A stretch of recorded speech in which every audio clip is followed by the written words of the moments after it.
Hi, I'm Jake. I am the Dungeon Master for Adventures in Ovavarden, looking after these miscreants. Hi, I'm Jim, and I play Algan, not Organ, Algan, the Barbarian. Goliath Barbarian.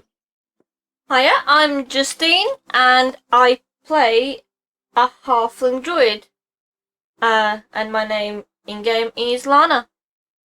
Hi, I'm James, and I play Astus Steelshaper, the Forge Cleric Dwarf.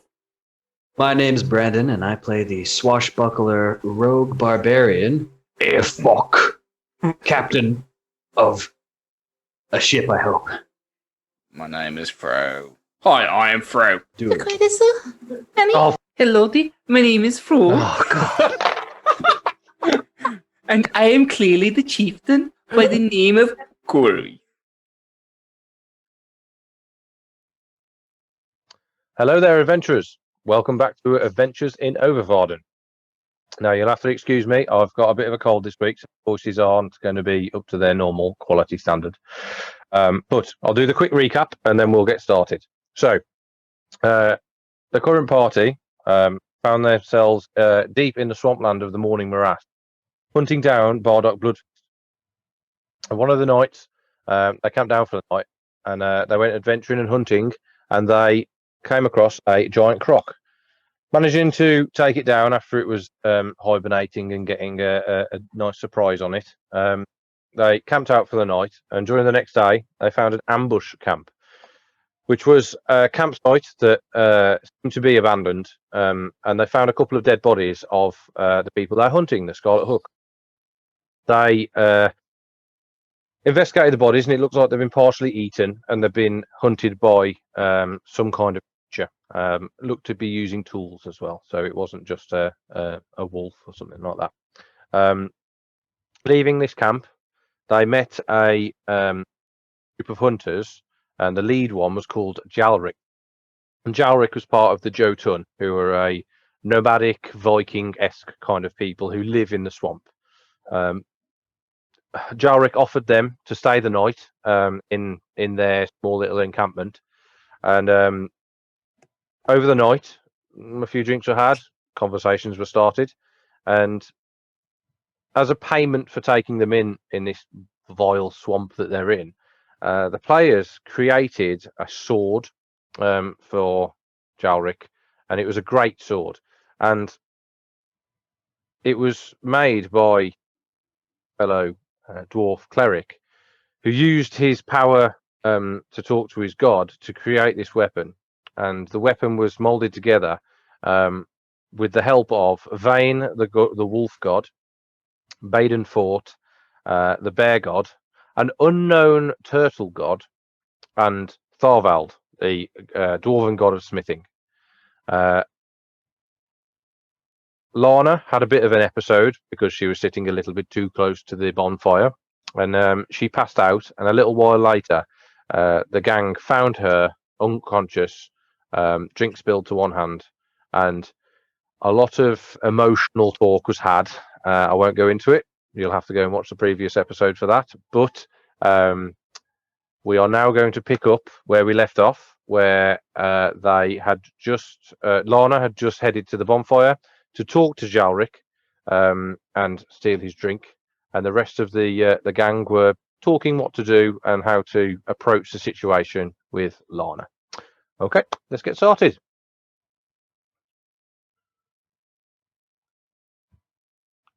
Right then, gang. So you all heard that, I hope. So we're going to pick up straight where we left off. There's no next morning stuff tonight.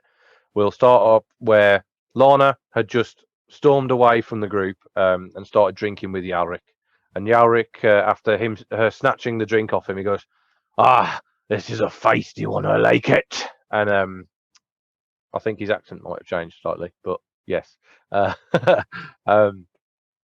Yeah, we'll pick up from there. So I think the last couple of minutes of the session was Kuri, Augen, Astus, and Efok talking about how they're going to deal with Lana's recent episode.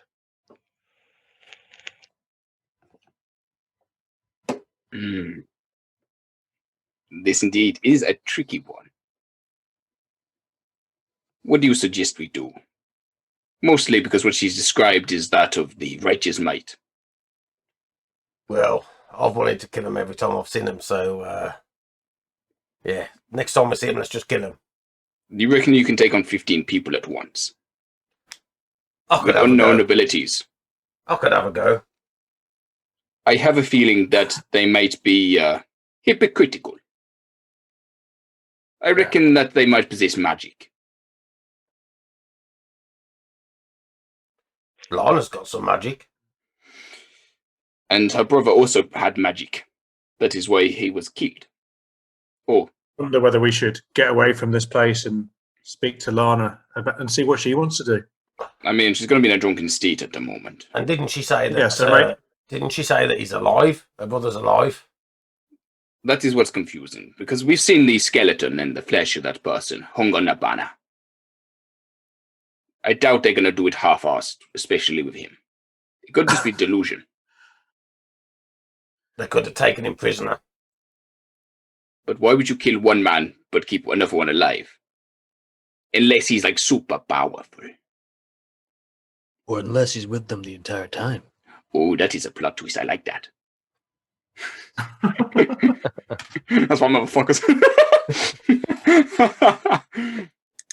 I'll just write that down, shall I?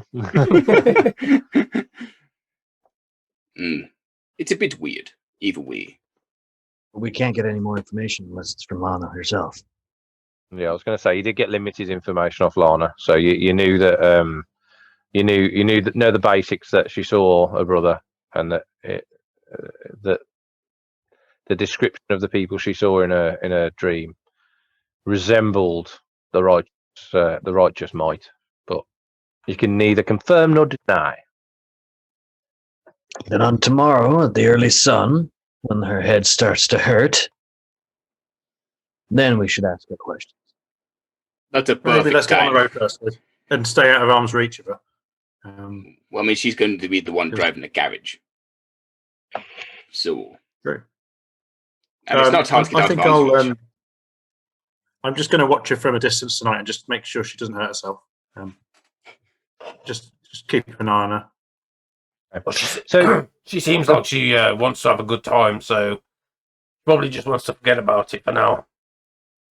But will that be to our detriment?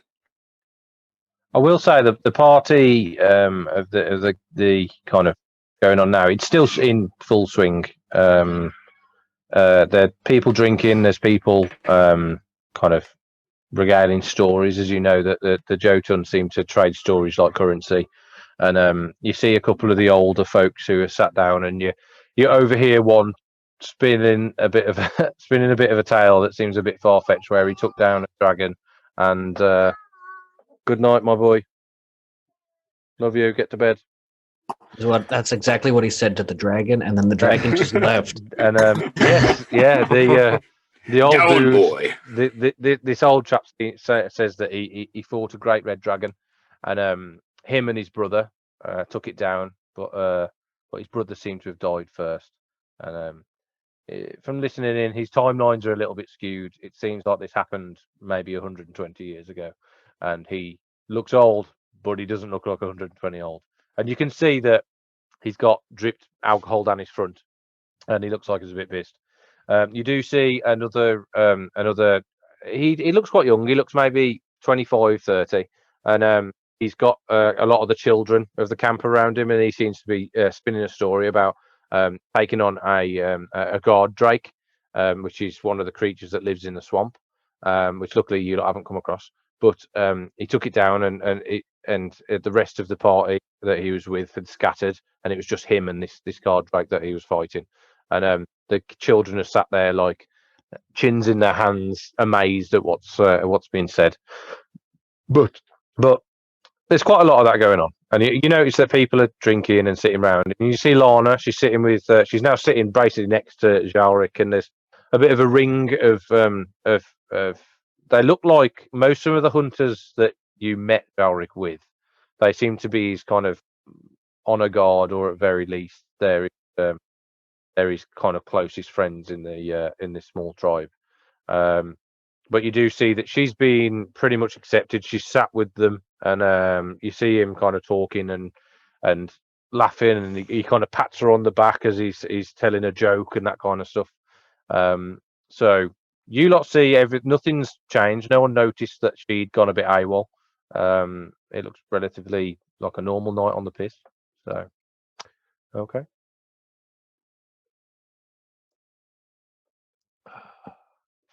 Come on, Algan, Yeah. how strong are you? A lot stronger than most of the people here. Let's start having some strength of contests with these folk. A contest of strength. Yeah, that sounds good to me. Oh, that sounds great. What do you suggest? Oh, maybe some arm wrestling? I can't really do that anymore. You've got another arm.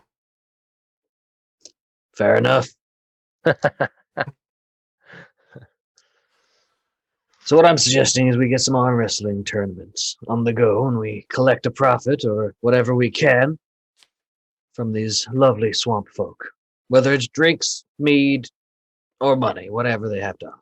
Well, let's start the party. Get the party going.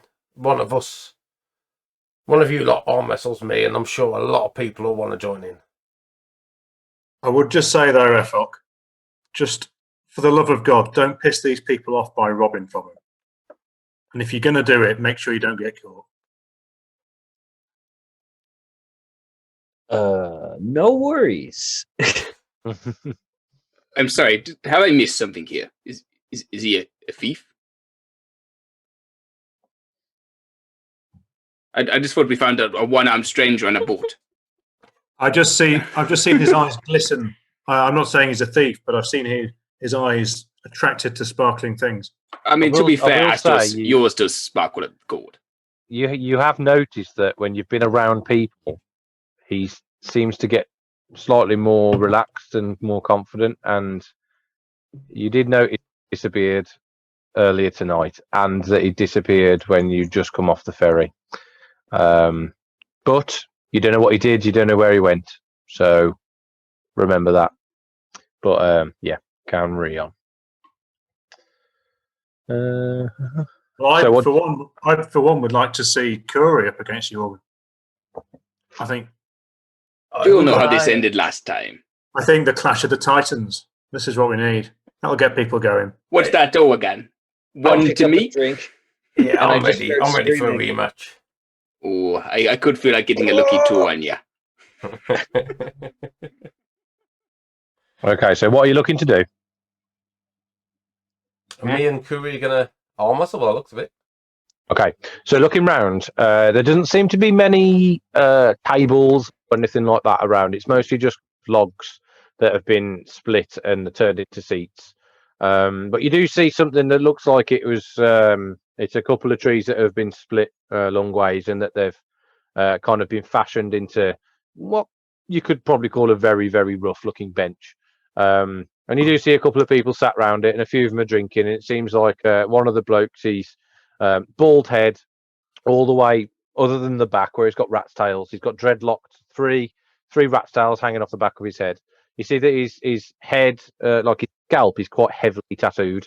It's got swirling patterns, and it's got a pattern that you asked us to recognise from the pommel of the greatsword that you made. It's a very similar shell type pattern, and that goes across one side of his scalp. It's got quite a large beard where it's got a big split down the middle, and it's got two large kind of plaited bits that fall to one side. At the minute, he's not shirtless, but he's got like a fur kind of shoulder kind of throw thing on, but under that he is shirtless, and it seems like he's wearing some kind of kilt, not kilt, like a leather apron from the waist down on top of his trousers. And you see him sitting there, and you see that there's a quite gnarly looking spear sat next to him, and you see him, and he's there hunched over his drink. He's kind of, are you going to be approaching this table if you're looking to arm wrestle? Yeah. Yeah. Okay. So you hear him, and he's talking to another people who are quite similar. They're quite heavily tattoos. You see a couple of them that have one of them that's got an eye patch on, and you see that there's quite a visible scar that runs pretty much all the way down his face. He's got like big moustache and mutton chops. He hasn't got that long braided beard, and he has got a bit of hair. He's got it like the monk cut round the back, but he's also got a long bit that's flopped over to the top and tied into a bit of a top knot. And you see this like bald tattooed one talking to him. He's like, "Oh yes, we're on about going on a hunt in a few days. We've got enough known meat for another week's worth of rations for the people. But I heard whisperings of a guard drake about a day's travel from here. If we can take that down, it would feed us for half the winter at least." And as he's saying that, the one with the top knot kind of looks up and he looks back at the bald-headed one and nods. And the bald-headed one turns around and goes, "Oh, you'll come to join us and tell stories then, yes." I'm guessing you've all just kind of ventured over, Yeah. other than Lana, who's pissed with Jalric now. Well, And sir, I maybe- can't help but admire your spear. Mind if I take a look? Kind of looks you up and down, which doesn't take long because you're short. And he goes, "Yes, you can have a look." And you hand it in, and it is a simple spear. To be fair, it's a well made hardwood handle. The top of it it looks like a large arrowhead, but like it's barbed, so it's got chunks cut out of it, so it looks like it's meant to throw or stab and then stay in its target. And if it is removed, it's removed with like quite lethal damage. Does it look well used? Yes.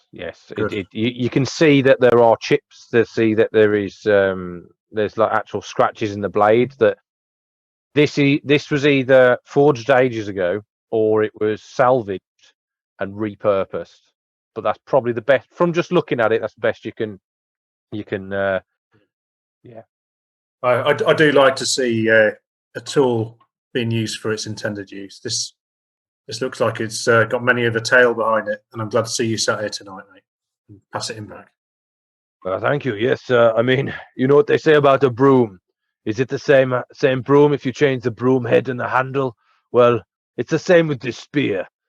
It's the same spearhead, but I've had a lot of different handles. But yes, I was just saying to my friend here, and you see that he's kind of noticed who you are, and that he seems a bit more relaxed. And he gestures to for you to take a seat. And there's a couple of split trees that have been turned into long benches that are either side of this large table. And he goes, "I was just talking to my friend here. We're looking at going on a hunt in a few days.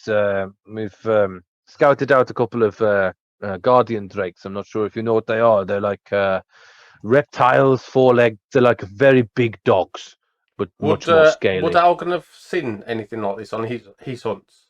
No. You'd have probably heard of creatures like it, but you've never have fought one at the very least. So I mean, you probably have a few of the elders in the tribe have probably once again told stories about it, but no, you'd have personally never been in contact with them. They don't tend to venture far out of the actual ruined city. That's kind of their hunting grounds. So for one thing you will know is that anything that comes from the city pretty dangerous. So if these blokes are on about going to hunt them, it's either a suicide mission or they know what they're doing. So yeah. Well, for now, we're just looking to do a bit of a contest of strength. Maybe you can a help couple me of wagers.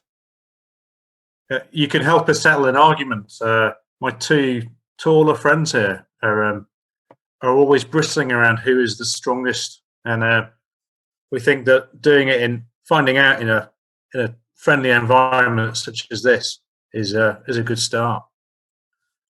Well, and he stands up and looks at the two Goliaths and goes, "Well, the browner skinned one, the earthy tone, he seems slightly bigger, but the other one looks like he's got a certain athleticism about him. No, it looks, if anything, it looks like a close match. I mean, I'd be happy to referee it. I don't think. I mean, I'm a bit of a fighter, but these bones are getting old. I don't think I'd stand up to either of them. But I'd quite happily be the referee as a non-partial judge. I think that's an excellent idea. Yeah. Come then. And he just walks over and just arm swipes a few like goblets. You see a couple of plates that have still got half-eaten food on it, and they just all get scattered to the floor. And goes, "Come, you sit there, you sit there." And he tells the two Goliaths to sit either side of this table. And once you sit down, you do notice that the table it's not machined wood at all. Actually, Algan and Kura, this is pretty familiar to you, where there's no varnish, there's no planed wood. They've split the tree in half, taken most of the sharp bits off, and turned it into a table. Pretty much what it is. So you two are like, nope, this is like a table we had at home. Yeah. So you sat opposite each other, and he goes, "Okay, put your arms in the center," and he whips out what looks like a short cord of leather, and he goes, "Now clasp hands." And you clasp hands, or Yeah. yeah, okay. You clasp hands. He goes, "Right, we're going to make this fair." And he gets it, and he ties an extremely tight knot around both your clasped hands. So your hands are now locked together. And you do test it a little bit, and evidently the bloke knows how to tie a knot, because you're like, okay, yeah, I'm just holding Galgan's hands now, kind of thing. But he goes, "Okay," and he puts his hand on top of your hands and goes, "Right, fair's fair. No punching, no kicking. I mean, to be honest, if you want to punch or kick, I'm not going to stop you. But if you want a fair game, I need you to both roll a strength check for me." Hang on, before we start, I'm going to just turn to Ethok and go, "I'm putting a gold on Curry. What do you think?" I'll put a gold on Curry as well. It doesn't work. No, you just both keep a gold then. Yes, exactly. Or in which case, I'll put a gold on Organ. Somebody could start a pot. My gold to your gold. All right, and I've got Organ. Algan, sorry. Okay, so he goes, "Okay, you ready?" And he looks at both of you, "Both ready?" And he kind of slaps you both on the bald heads and goes, "Come on, boys, it's not that cold. Get the blood pumping."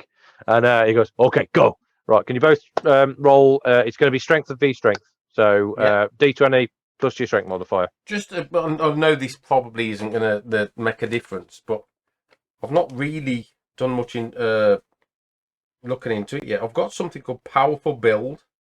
I also have powerful build. It just allows us to push heavier things. Yeah, so you can carry more, you can push things, you can.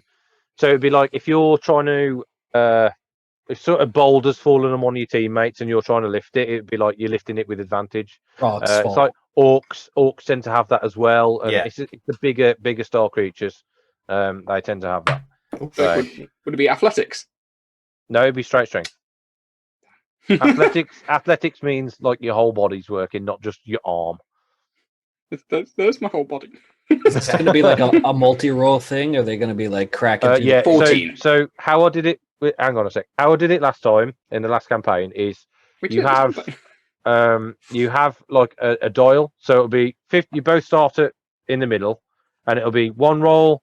If one roll wins, they go to 3/4 of the way, and then if they have a roll, it goes back another quarter. So I know what that means. It's quite confusing, but yeah. So, what did you both get? 14. 22. Okay, yeah. So, What did you actually roll? 19. Oh, okay. Okay, so as you both tense, Kuri, you're like, "Oh, I'm stronger than him. I'm stronger than him. I'm stronger than him." And as you're thinking that, you hear "go," and you're like, "Oh shit!" You just go to as Algan pushes you down, and you've got you've got like arm is at an angle like that, and your arms at an angle like that. Algan, yours is like that, and you're currently struggling quite a bit, but he caught you by surprise, I'll say. Okay, can we get another roll then? Strength plus your strength. Sorry, D20 plus your strength. While they're doing this, I want to be like hyping them up, dancing around, like, "Oh shit!" 16. Oh, Yeah, 15. exactly. Oh, okay. So as you're both tensing, you see the veins on your muscles pumping. You're like, "Urgh, urgh, urgh." And you Algan, you look at Curry in the eye and you kind of smile, thinking, "I've got him beat." and then your overconfidence just tips over as you start to go, oh shit, oh shit, oh shit, oh shit, as he forces you back up to the middle point, and you're both now locked 50-50. Can we get another roll, please? I've beaten you once before. I will not lose this time. Right, I'm going to take a That is not picture of good. this. I'm not going to touch it. I'm going to take a picture just so I can prove to you all that. 10. I'm gonna take your gold. You got that 20. Yeah. I got a 10. I'm making as much noise as possible to try and drum up a bit of interest from everyone else. Going to put it Okay, into the group chat. just so You can do all have see you it. do have the you do notice F-Lock and Atlas that there are the people that were sat at the table there's like 4 of them. The 2 that I described are just the main ones you'd like properly noticed. But the rest of them, you do see that a couple of people have wandered over from the fire, and they are okay, Jim sound. They are kind of edging over to see. Oh yeah, that looks interesting. Just as Kuri, you're like, "Urgh," and you just start tipping him back the other way. As basically, Algan's like digs his feet into the floor and, and unfortunately, natural 20 is 2 wins. Yeah. So he does, and I will say, it's not going to be like you were doing it to a gnome. You're not going to throw him across the clearing, but you do manage to knock him down, and you're tensing and tensing and tensing just as your knuckle just touches the table, and the referee goes, "Okay, that's Algan, is it, winner? Algan, Okay, yes. right. We can do best of 3 if you wish, or we can leave it at that." I say best of 3. We're 1-1 now. Okay. The loser always says best of 3. So, and he goes, right then, and he grabs your hands and he pulls them back up to the middle point, and he goes, very well. Right then, looks around. Well, you've got a bit more of an audience now, so let's go. And he says, rollers. Come on, baby. Don't roll your wrist. 19. 11. Okay, so Oh no! first roll. Algan, you're a bit overconfident with your last. Like, it was a half easy win, but at the same time, you know he's strong, and you're like, okay then, and you just tense straight away. But as you tense, then you see him, and he just pushes down his elbow and just forces his body against you, and you just like, oh shit! You're down to a quarter to Curry. So, roll again, please. Come on, baby. I need you. Oh, that's a 9. That's 17. Okay, so once again, it's like the worlds are repeating themselves. You force yourselves, and Kuri, you're like, I think I've got it. And oh no, and you're back up to the middle point. Can you roll again, please? It's not too bad. That's going to be 16. 15. Oh my god! So, Algan, you get that slight burst of strength, and you're like, "Argh!" And you like get up to the middle point, you're like, and then you start going, oh, fatigue, and you get back down to a quarter to Curry. So, roll again. I need to right roll. That is going to be a 15. Oh. Jesus Christ! So you Just need that 20, please. again. You both start to feel fatigued at this point. You're like, oh my god, and you start pushing your way. You're back at the middle point. So roll again. That's not great.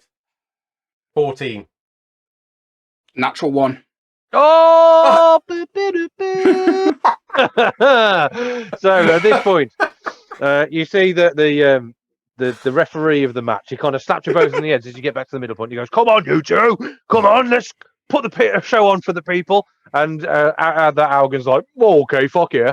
And it's not necessarily your strength; it's the fact that Kuri's locked in now, and you think, "Oh shit, me, he's really strong." And then suddenly his elbow slips, and just goes, and you manage to just finish the deal, knock his knuckles onto the table once again. And Kuri, your knuckles are feeling raw, but that's 2-0. Well, Unfortunately, I'm the nat 1 begrudgingly. master. Here you go. Hey up, thank you very much. Well played, again. That you are now winning our arm wrestling challenges 2-1. But I'll get revenge. Don't you worry about that. And now there's alcohol and food everywhere, so I'm just gonna fucking drink and eat to my heart's content. Fuck! Okay, so yeah, you do find that there's a couple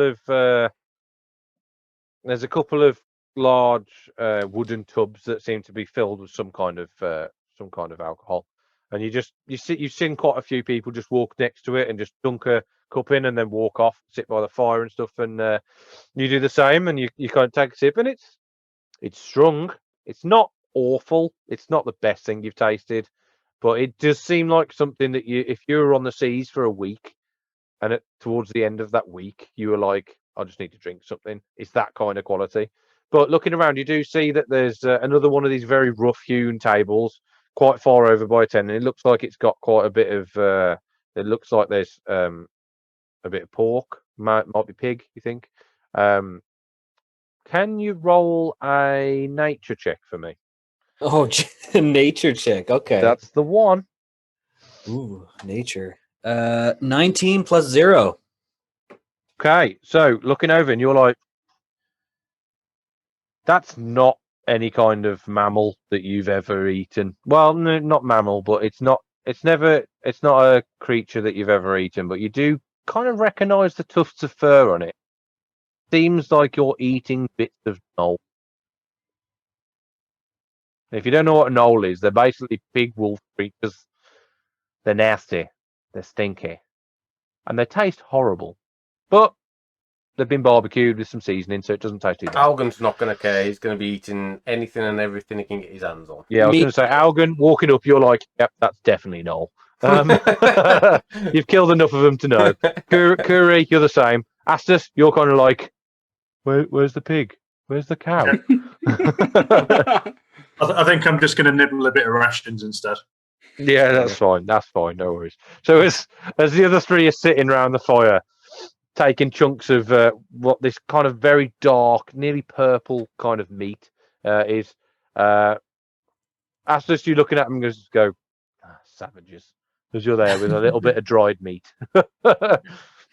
Can you four make a perception check for me? Okay. This just hopes not another nat one. That's actually pretty fucking good. Ooh. Perception, yeah? Mm-hmm. Okay, 17. 18. Okay. 15. 9. Okay, Astus, you're just kind of like staring deep into the fire as if to go, I'm with people that are eating knolls and spoke to my god tonight. He made a cool sword. You three notice that Lana's nowhere to be seen. The seat that was next to Jalric is been taken by another one of his tribe. Looking not around, there either. no, Jalric's there. Jalric's there, but the Otherwise, seat I would have that he was assumed, sitting like- in, not That's there what I was anymore. thinking. They've gone to bone. All right, so Well, yeah, you don't see her anymore. all right, so I'd like to slap Astus, get his attention. Just, where's Lana? What? I mean, I'm not eating it. Oh, shit. Lana. Fuck, I don't know. I'm not eating. Oh, what, Lana? Yeah. I guess we'll. I'll get up from the table and go and do a cast around the around the outside periphery of the group. Right. Can you do a investigation check for me? We'll have a go. Oh, that's going to be even worse. Have a look.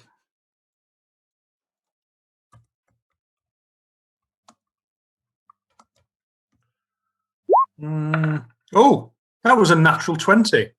But then with my modifier, it's 19. Okay. You don't see her at all, and looking round, and you do a decent sweep of the entire encampment, and you don't see her at all, and you think she couldn't have got that far. She must be still in the camp somewhere, but you haven't seen her. You probably haven't seen her for about half an hour. Okay. Oh, shit. That's worrying.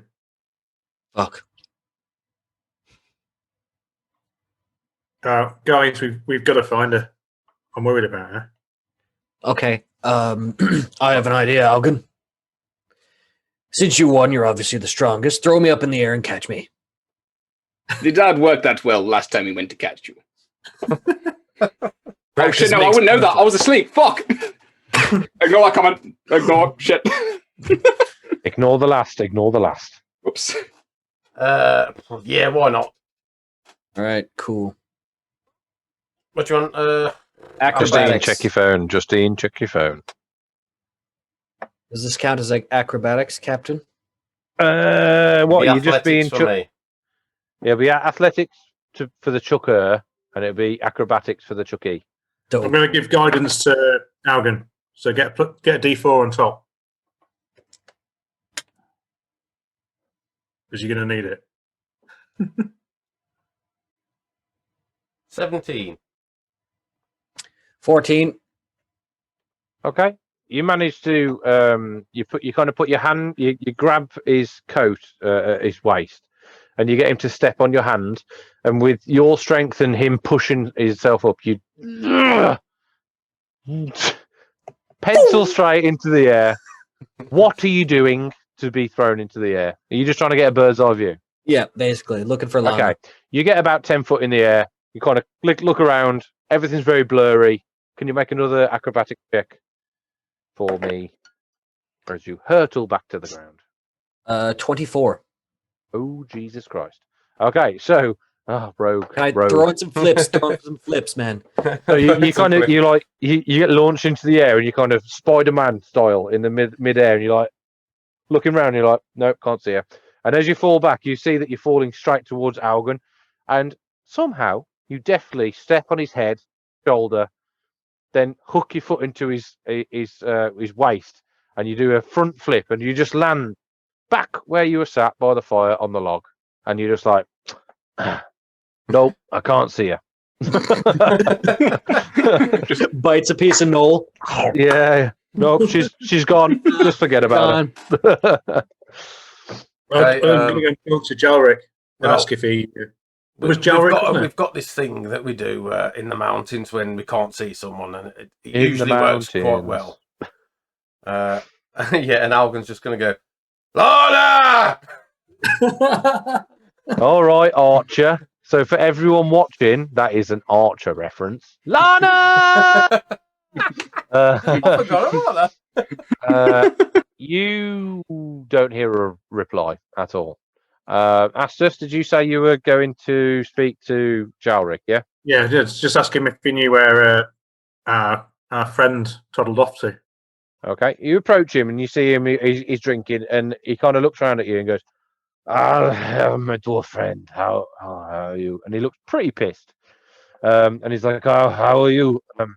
What do you want from me? Do you want to see your sword again?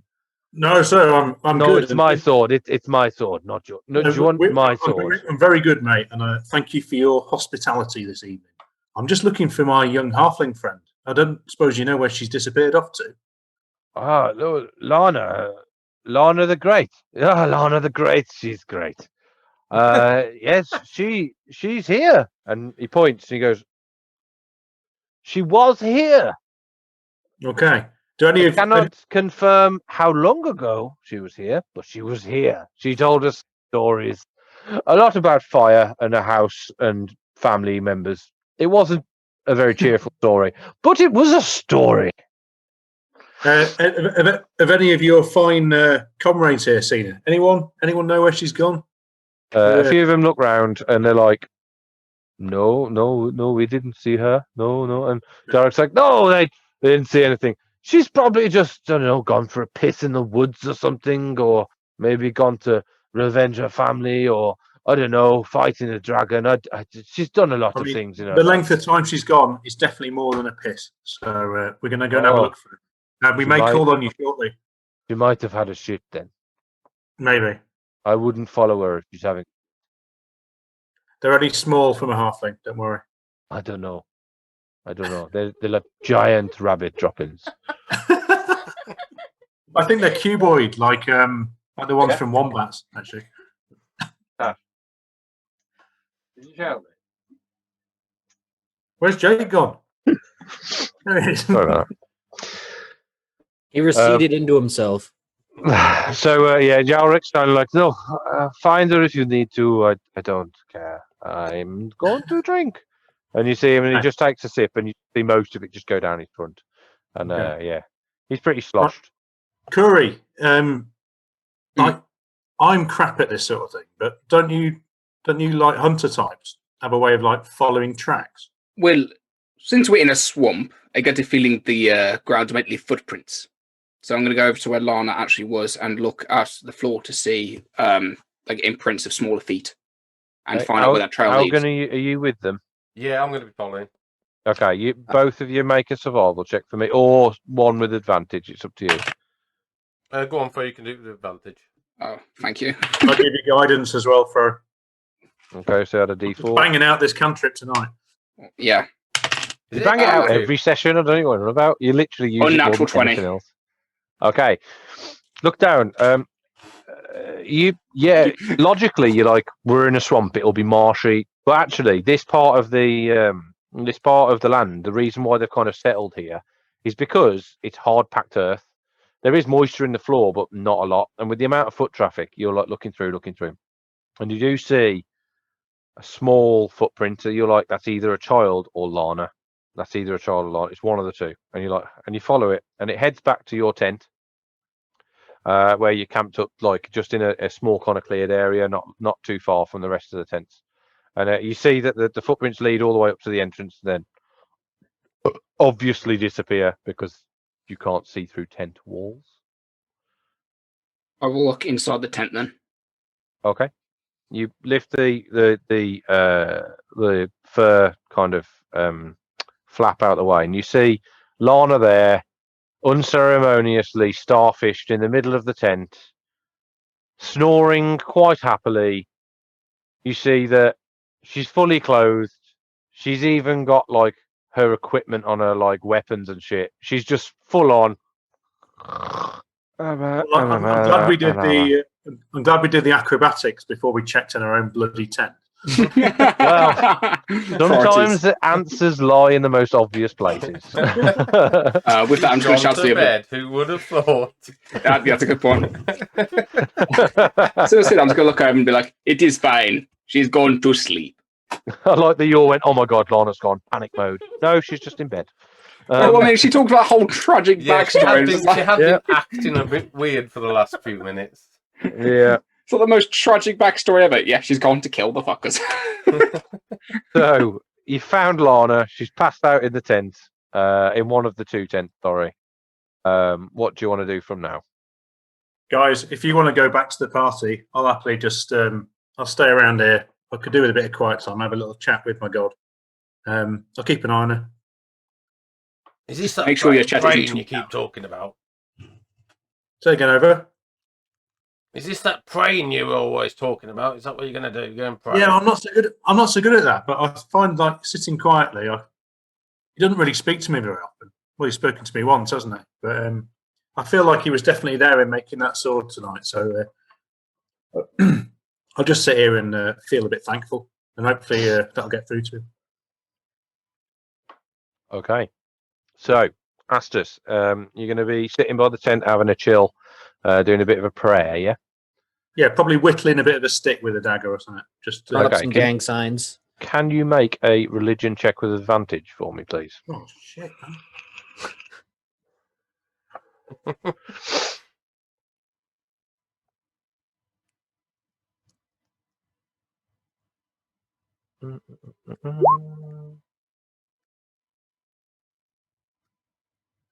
Well, it's either going to be a 5 or a 5. What the fuck? Yeah. I rolled 4 twice. Oh, Jesus Christ. Use real people dice. To be fair, my honestly. real people dice gave me 2 nat ones in a row. So Well, yeah, it's- true. So you sit there and you're whittling away, and it's quite a decent chunk of a branch. It looks to be, you've got like with the handle a few inches, and then you got a small kind of whittling knife, and you're just chipping away. You don't tend to do wood whittling much. and you find yourself closing your eyes a little bit and then opening them, and every time you close your eyes, they close for a little bit longer. Oh. And then after a little while, you see what you've seen a few times: the Tharvald's massive anvil, and you see the shadow of Tharvald smacking his hammer and sparks flying off it. And then you see one flash of an image, and it's half a second, maybe 3/4 of a second, and you see thousands of shining grey bodies lined up in ranks, and you're like, what the fuck? And then you open your eyes, and you've whittled something subconsciously. Can you make a history check for me? Oh, history, yeah. I'm good at that.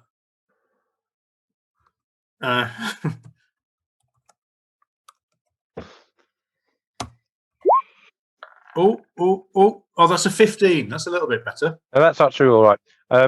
So that flash that you saw in this kind of mini dream that you had, it's like, oh, you don't know what that is, and then you open your eyes and you see this little wooden figure that you carved. Quite rough, but it looks very similar to an iron golem, and you're like, I have no idea what that means, but subconsciously you've whittled an iron golem.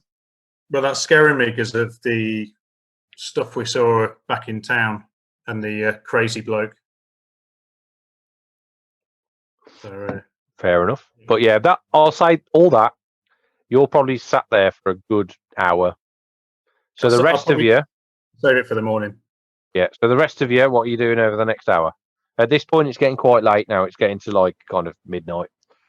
Yeah, I'm probably just going to be trying to fill that last little gap left in my belly with drink and food. Take a while then. Yeah, I mean, with the food that's on offer, quite a lot of it is. They seem to be putting more food on tonight because they've got guests than they normally would, and it's a bit of a celebration. And you do see that there's quite a steady stream, which it's quite strange to you. They got quite a lot of fresh vegetables and salad and stuff like that. And even with your kind of quite carnivorous diet, obviously there's been times where there's no meat. And is that a cat or a pillow? Oh, it's a cat. Your cat's changed from last week. It's quite strange. This one's changed. But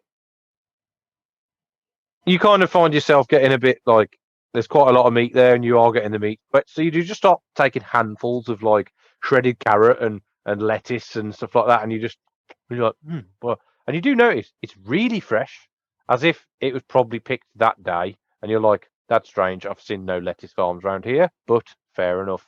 And you're just canning it off. Kuri, what you doing?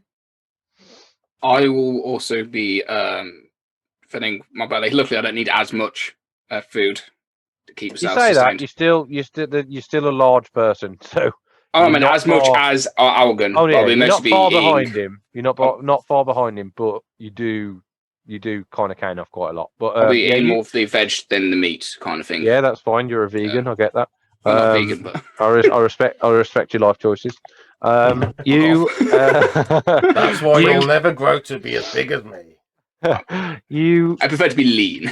you talking the opposite. Literally, Algan's the lean but strong one. Kuri's the bodybuilder type one. Anyway, Yeah, but I'm taller and leaner. Smaller dick though. So you. I've been doing the wrong diet choice. I'll be full meat then. All the sausage. Is that canon? I'll text you. Kuri, you do also notice that a lot of these vegetables are very, very fresh. Like super, like bite into it, it's watery. It's like just been picked, put on the plate. And Are they cooked or warm? The carrots, parsnips, and stuff like that cooked. They seem to be grilled. And you do see that there's a group of women that are like by a small tent, and there's a fire, and it looks like they're the ones preparing food, and they haven't stopped cooking all night. They're just bringing plate after plate, and it does seem to be being eaten. You see that a lot of the Jotun that are at the party have barely stopped eating all night, and you're like, this is a lot of food for a tribe in the middle of winter. Is it a very This is- male-dominated tribe, or I was going to say this is a bit of a sausage fest. No, actually, it's pretty 50-50. You've seen female hunters as well as male hunters. You haven't seen any male cooks but you have seen male and female kind of tradesmen. So you saw when you first entered the village, you saw an old man who was skinning a boulet and showing some young people how to skin a boulet. And you noticed that a few of the children were girls as well as boys. And then you saw an older woman teaching boys and girls how to weave. So looking around, it's pretty 50-50. Quick question? And it does. What's a boulet? Right. Phone. So boulet is it's a creature that you would have probably been in contact with a couple of times. It's nothing super common. They're basically like land sharks Okay. to a really rough degree. So it's in the new adventurers group chat. So boulet is basically, it's like a grey armoured skinned creature that's subterranean a lot of the time, but it does burrow and it tends to come out in easily tunneled ground, so like swampland and stuff. But you've hunted and fought a couple of them. You've never gone out hunting for them. You've always just come across them. But yeah, the picture that I've sent you is basically what you see. You see a dead one of them hung up by its hind leg. See, there's quite a long tail, and the top half looks quite armored. The bottom, the underside is like just blubber. But yeah, so yeah, you've seen pretty much 50-50. You've seen that there isn't necessarily a role for people here. It seems like if you can do the job, you do the job. So if it's a hunter, if you can fucking fire a bow or use a spear, then you're a hunter. It doesn't matter if you're a boy or a girl, kind of thing. So Yeah. so yeah, that's pretty much what you see. Okay, so Hey, fuck, what are you doing, buddy? I'm prowling for bitches. Okay. Looking round, you do notice that there's once again quite a lot of women. They either seem Active to be. bitches. They seem Perception to. check. You know what? Make an investigation check for me. You're gonna have to roll high to get laid. Yeah, no, I rolled a 3. Bitches a pirate term? Yes, ye old bitches, otherwise known as booty. Bootay. Say it properly. The wee sirens of the seven seas. Yarr, sponge boy me bob. I will take the black pearl. What did you get for investigation then? 3 + 1. Okay then. No, plus So 0. looking round, from what you can see, they're either massively underage or they're either sitting in groups of like 6 or 7 women, or they're sat with a male. So looking round, you're like, I've got a feeling that most of these are taken. So unfortunately, you feel like you're looked out this evening. Law and Order D&D edition. Ba-boom. They're all So- underage. I'm like, all right, rolling to get the fuck out of here. Not on my Goodbye. coconut. Okay, so I'll say that takes up the last couple of hours up till like about maybe just after. Are you all going to bunk down for the night and we'll pick up in the morning? Yeah. Yeah. Yeah, I'll be going to bed Okay. after my bed is full. Okay. So To get that indigestion. you all kind of squeeze into the 2 tents. I will say, Kuri, you stay in the tent with Lana, and the other 3, you all squeeze into the tent. Comfy? It's not comfy. Astus It's is in the cozy. middle. Yeah, he's only half a person, but he's still a person. Yeah. Believe in him.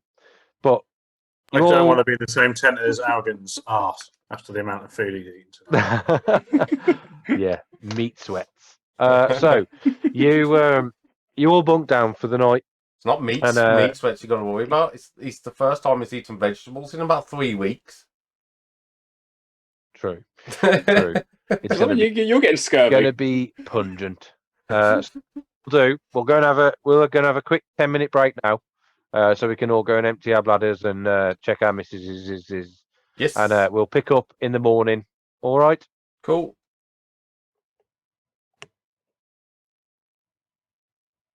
Welcome back. Thank you for that break. So we're going to pick up straight from the morning. So you all rise from the tents. Lana, you're feeling quite rough. You did knock back a lot of the drinks quite quickly while talking with Yalric, and it's quite fuzzy. The stuff you spoke to Yalric about, a lot of it was his feats, and you did find out some little bits of information that he's about 40, give or take, and he's pretty much been a hunter since he was 12, and he's fought a lot of beasts, and he's travelled pretty much the entire northern breadth of the Morning Morass. He's been to most of the towns. He's been most of the villages. He knows quite a lot of people, but he's quite an accomplished man in his own way. But other than that, pretty fuzzy for you. You don't really remember going back to the tent, but you do wake up with Kuri like curled up in the corner of the bed of the tent, trying to keep away from you as much as possible because you're still starfish. And everyone else, I'll say at this point, you're all rousing around about the same time, and you do poke your head out the tent, and you double take and think, I must have woken up really early because it's really dark. But looking out, it doesn't look like it's nighttime. It looks like the weather is fucking awful. It looks like the gods themselves have gone, you should not drink, because the weather has worsened and it started to snow quite heavily. Pretty much the entire campsite is covered fresh layer of about a foot of snow. As you push the flap of the tent back, you have to brush a lot of snow out the way just to do that. You see, the only place in the entire campsite that's not covered in snow is the bonfire. That at this point, it's not burning. It's just like a large that are still emanating enough heat to melt a lot of the snow. But looking round, you do see large you see large fresh snowflakes falling from the sky between the trees. And it looks like, if you live in England, it's pretty much like today's snowstorm. That's what it looks like. So it's quite heavy, and it doesn't look like it's recent. It looks like it's been going from the early hours. So I'll leave it up Let's to you. strike What camp, to shall we? do? Say again. I'll get the tents down. Okay. So it takes you about an hour to take down the tents and wrap them up properly, and stuff them on the back of the cart. That takes about an hour. At this point, you're looking like it's about, probably say about 9-10 o'clock in the morning now, because of quite a few of you went to bed quite late. It's now later in the morning. What do you lot want to be doing while he's packing down the tents? I want to get at my my white and gray fur patch thing and wrap it around myself to keep warm and get on the front of the cart. Okay, so getting it, it looks like it was, as I said on the last session, it's a throw. It's made to be as square as it can possibly get, and you look that it's still got the arms and the paws of whatever creature it was. It looks to be some kind of wolf, or some kind of big badger at the very least. But you managed to put the kind of arm bits over the front just to kind of weigh it down a bit, so it sits on your shoulders without having to actually tie it off. And after about 10 minutes, you do start feeling the benefit. It is a lot warmer, and it is very distinctive. Did you say you're sitting on the cart? In the cart, yes. Fine. That's what. So I don't know if we told you, obviously everyone else knows, the cart that you've got, it isn't a covered cart. It is literally an open top cart with a driver's seat and then 2 benches running along the back of it with no roof. It is the cheapest that they could have got at the time, because the other one was going to cost an absolute fortune if they wanted to buy it. Yeah, it's a cart rather than a wagon. Yeah. So yeah. So If it was preferential to buy this one than to get in a fight with the bloke who was selling it and his burly children, if I remember right. it was. You got very aggressive with that stable master. So.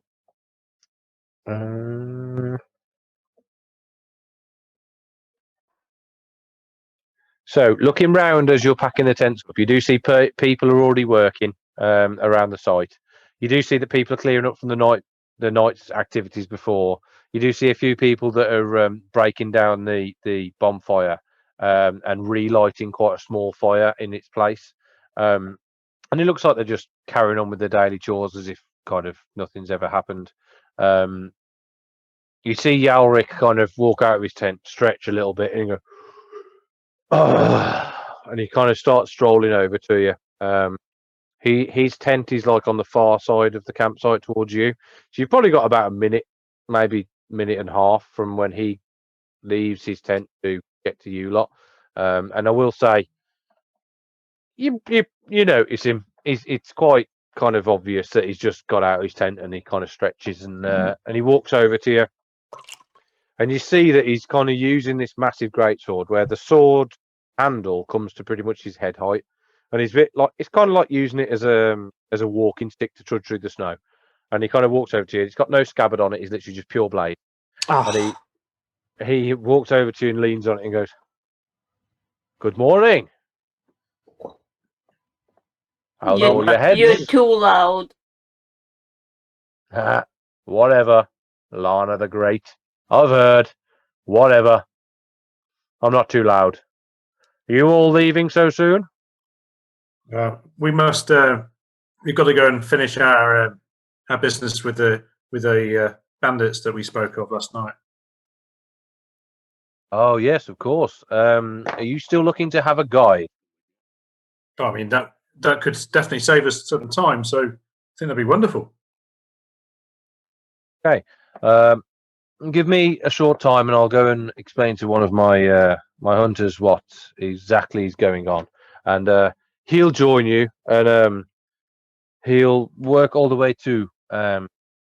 If you're heading to Morning Gate, he can get you most of the way to Morning Gate, and then he can leave you there and head back to us. He's one of my best hunters, so look after him. Is he the one that Lana was making eyes at last night? They met. Yes, they met. They spoke, but nothing too untoward happened. Let's start to growl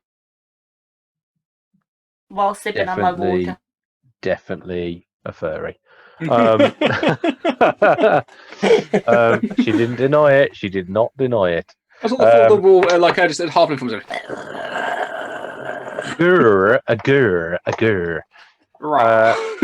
Okay, so not much more than 20 minutes goes by, and Etrig walks over, and Etrig is one of the party that you saw when you first encountered Yalric and the rest of the gang, and he's also the referee to the arm wrestling fight. Oh, good stuff. You see Etrig, who is he never introduced himself, obviously, the night before. Otherwise, you'd already know who he is. But you walk over and you see that his shaved head and his tattooed scalp and the rat tails and his kind of his decent beard that's separated into the two. And he kind of walks over and you see now he's actually a bit more wrapped up. He looks like he's ready for traveling. Before, he looks like he was ready for pleasure. But he walks over and goes, "All right, morning. Now, I've got a bit of a fuzzy head, so where are you heading to? I've heard you're heading towards Morning Gate hunting an orc or something." Yeah. Do you know which way he's travelled? Well, we assume he's gone straight there, so is that north? I mean, from where you are, let me get the map up 2 seconds. Just some of your colleagues slayed some of his companions. So, Oh, I killed one of them. Don't worry. oh, well, It thank wasn't. you. It That's what wasn't I'd like just to know. them. So he pulls out like a very old battered parchment, and he kind of looks at it. And he goes, "Now, I've taken it. I've taken it on personally to update this map as best I can, but it is a little bit. It's a little bit battered. But looking at where we are now, I can't work this. Oh, yep. No, I can't. Ignore me.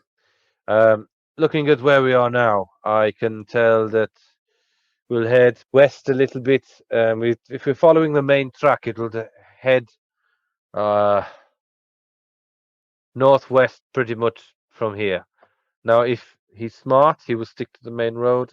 If he's not smart, he won't stick to the main road. Have you met him? Do you know if he's smart? We have not met him in person, but we did see a letter he once wrote. The grammar was not the best, nor the handwriting. I don't know. He can write, so that's pretty smart in my book. Yes, I cannot write. He might have common sense, though. So he might stick to the main road to keep the horses or the carriage, whatever he is operating, from being destroyed. Would it make a difference that he's moving with a party? Originally, he set out with 20 men. Obviously, now, down to your own efforts, he's travelling with less. But there still must be a dozen of them. Well, I mean, he's traveling with 20 men. He's probably moving at least half the speed that a group of you will be moving at. I mean, This is what we count on. how many has he lost? I mean, we killed 3, and you say there was more. How many So roughly? another 2 or 3. So maybe he's down to 15, just over a dozen, perhaps. Doesn't matter. They'll all be dead soon. Well, at that, yes, you'd be traveling quicker than him. That's why we stick to 5-man groups, 6-man groups when we go hunting, because it means we can move fast. We don't have to make full camps for the night. We can just pretty much set up wherever. Now, if he's moving with more than 10 people, then he's going to be, unless he's a really hard taskmaster, he's going to be struggling to move more than a few miles a day, if not that. But yes, I mean, he could be camping out overnight. I mean, when we fought them, they were exhausted. They looked, if anything, before we killed them, we felt sorry for them. They looked terrible. And he kind of laughed at himself. And he goes, "Yes, they look terrible, but yes, are you looking to just straight out kill them, or do you want to talk to him, or what? Because there's a few ways we could go about I think it. we're just I'm going happy to fight. I think we're just going to kill him. He is the kind of person who's not worth trying to bargain with. He's part of a very bad organization. So I think it's best to just take him out. Oh, very well. Okay. Well, if we see him, we could always try and get ahead of him and set up an ambush, or we could just take him head on. I mean, there's what, 6 of us now. We could probably take on 10. If there's a couple more, we'll deal with that as we come to it. But we'll see. So, give me a short while, and I should be ready about 10 to 15 minutes. Okay. If you've got anything else you need to do and wrap up, then please, by all means. He drinks out of the tankard. I've got the tents down, but I'm going to have to ask one of the Goliaths to get the poles down because I can't reach. So I will say I helped him do the tents from when he started taking them down. I'm tending to the horses. I want to Okay. pet the horse. It looks like when Efok and Lana, you kind of take a horse each, kind of thing. It looks like they've been fed during the night, or by the people in this little village, and they look healthier than they have done since you entered the swamp, because you've been working quite hard. But it looks like they've been fed. They've had new fresh furs, which were an improvement on the linen ones that you had on the backs of them. They've had fresh furs laid over their backs, and they are ready to be hitched up to the cart, and they look happy as a horse can look, Yeah. I think. So on the horse side of things, it's all good. Cool. I will So, hook them up to the cart. okay, yeah, that's fine. So takes about 5-10 minutes to hook them up properly, and yep, they seem quite happy to leave.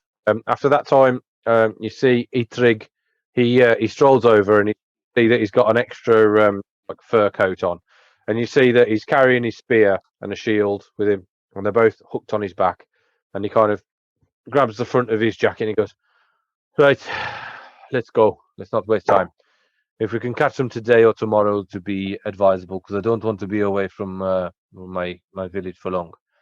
We're due to go on a hunt in about 3 to 4 days, so I'd like to join them. Tell me more about this creature you were hunting. You mentioned it was a marsh guardian or a drake guardian. It's a guardian drake. We just tend to call them drakes, to be fair, but they are. Imagine a crocodile or a dragon. I don't know if you know much about dragons, but imagine a crocodile or a dragon, but with the shape of a dog, long legs, long tail. Yes, they're pretty vicious. So taken out a few before, but they don't tend to wander out of the city of the Ruinous Storm much. The Forbidden City is out of bounds. We don't tend to hunt in there, but occasionally we get beasts travel out. We've had a hydra actually Cool. travel out once a few years ago, and it took about 20 of us to take it down. But we did it, and it fed us for about 6 months, so it was worth it in the end. We did lose 3, but yes, evidently they weren't very good because they died. So, but yes, you get creatures venture out of the week or two. We tend to hunt them and sell what we can, fashion our living provisions out of what we can, because we don't get many traders come through here. Traders tend to take the Great River down to Larnwick or down to Gildan. They don't tend to take the roadway like you have, which surprises me, because if more people used it, then we'd be much richer. But I am not a greedy man. I am happy in my life. So let us go. And you see him, and he kind of walks, and he grabs the reins of the leading horse, and he kind of tugs him, and he just starts walking off. I'll say you've loaded the tent stuff now. So if there is any last minute things you want to do in this little settlement, because you don't know when you're going to be coming back, it could be a while. So if there's anything you want to do, speak down now in or the cart. forever hold thou silence. I would like to quickly tap Augen kind of like on the chest and be like, you know how you're doing your darkening? Yes. Do you reckon it would be a good idea to add such a beast to your repertoire? Every beast is one beast more than I had before, so yeah. I'm kind of curious about this creature. Of course, I want to take care of Bardok first, but, I mean, wouldn't be a bad thing to do. I mean, he did say that they're going hunting in a few days. We could go and kill Bardok, come back and help him hunt. I think it'd be quite a bit of fun. What do you think? Sounds fun to me. I wonder what the others will think about it. I mean, killing a dragon crocodile is just fun to me. A dragon crocodile. I mean, I don't know whether or not Afolk will be too happy about it, considering what happened to the last croc he fought. I think he actually said more of a crocodile dog. But he mentioned dragon. Dragon crocodile dog. Which I think is absolutely phenomenal. It's like a tiny dragon. I've got to see one of these. Do you reckon he's got like big sharp teeth and horns?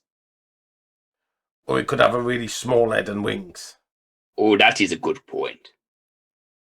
You reckon he's got long snout like crocodile, but tiny bat wings? This is like I'm on the short bus. Either way, I've got to see this. Yeah, I think we go and kill this Bardok, and then come back and kill this dog, crocodile, dragon thing. Oh, but then what about Hook? We completely forgot about that dude. Carlton Hook, is it? The one after Bardok. So the names you know, Yeah, you've taken care of Lionel Blake.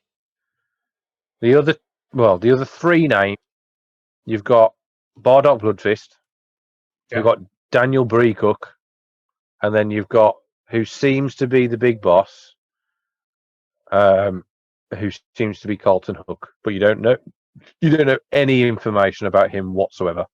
We weren't actually asked to kill him, were we? Yeah. No, your main mission, and I will say, I was looking through my notes the other day.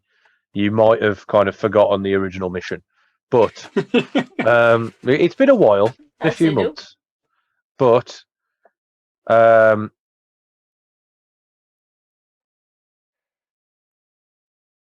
what's his name now? Jesus Christ! What, Lithahadron? No, I don't think we'll be able to fight and kill that guy. King Berengar. No, Berengar. Yeah, Berengar Thrain. Okay, so don't get out spoilers, Fro. I'm sorry, you played in the future. Berengar Thrain was the errant knight that you've met, and he was the one who said to you, "Can you go and hunt down Bardok? He's going to go and search for Daniel Breecook."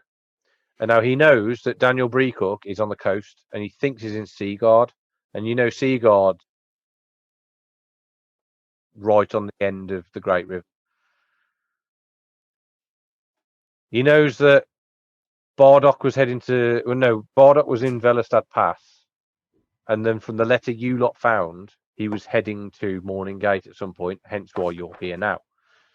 So your current hit list stands at Bardok, Daniel Breecook, and eventually finding out what Carlton Hook is. Okie dokie, I get you. Simple. You're fine. Simple. But yeah, I mean, since we don't have any information about the others, we might as well kill Bardok, go and kill a dragon croc. Sounds fun to me. Yeah, good idea. What's this about a dragon dog you want to kill? Oh, you know the Drake you mentioned. Oh, right, yeah. I heard you two going off it in Giant, and you look really happy. But I mean, yeah, I quite happily have one. Were we talking in Giant? I thought we were talking in common.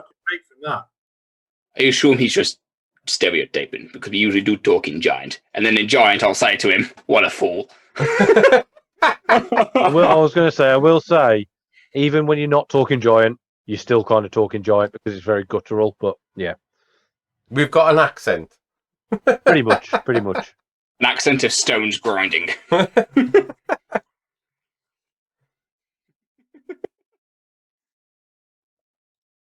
yeah, no, that's pretty much what I was going to go for. So I'm happy. Let's crack on. Yeah, it would be wonderful if we could catch them today, but if it's tomorrow, he can die then. That's fine.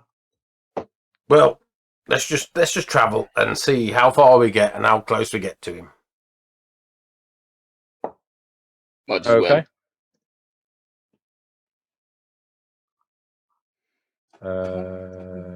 Okay. Cool. So you and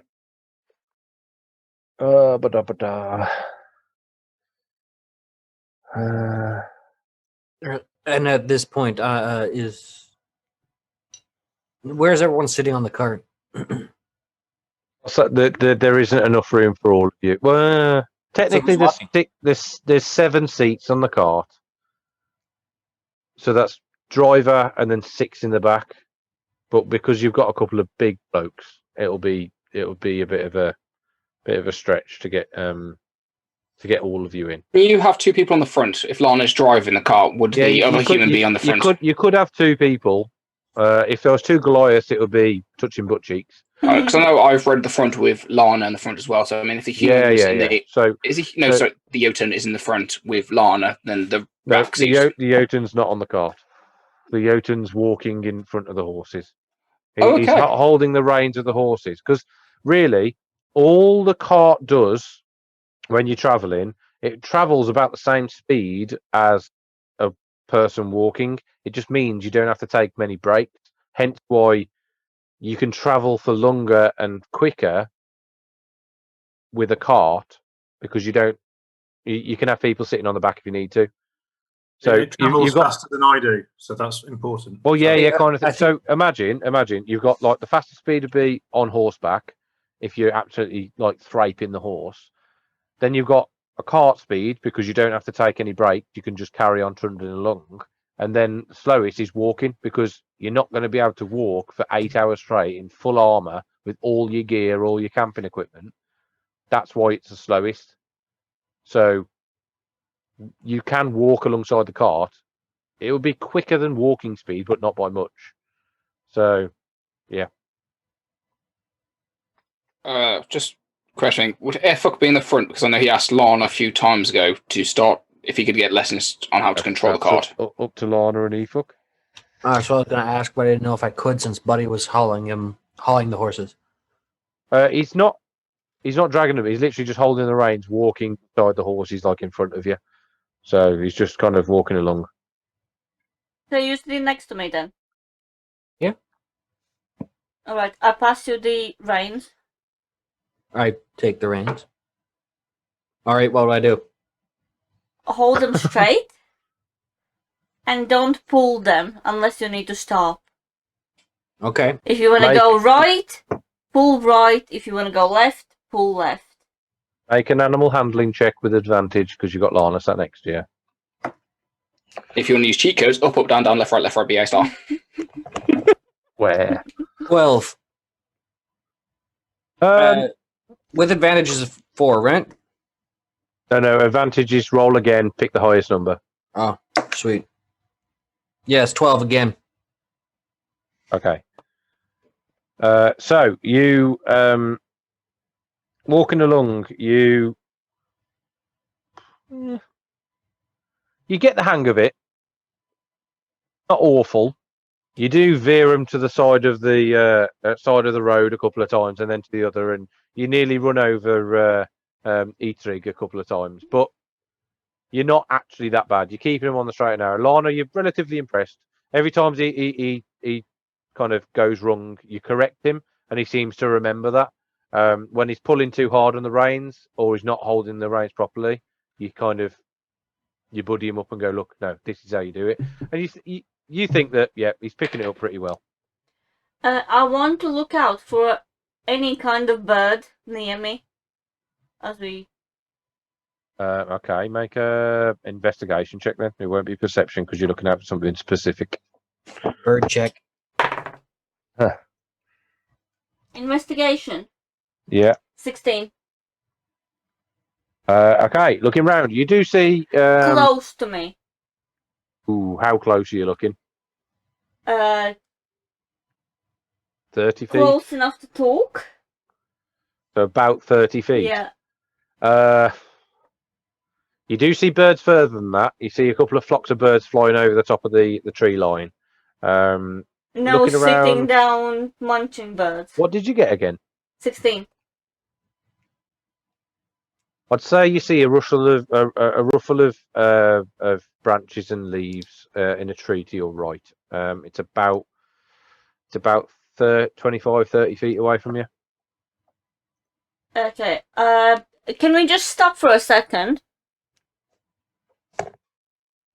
And I stop the cart.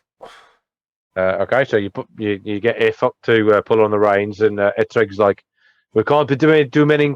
We can't be doing too many of these stops.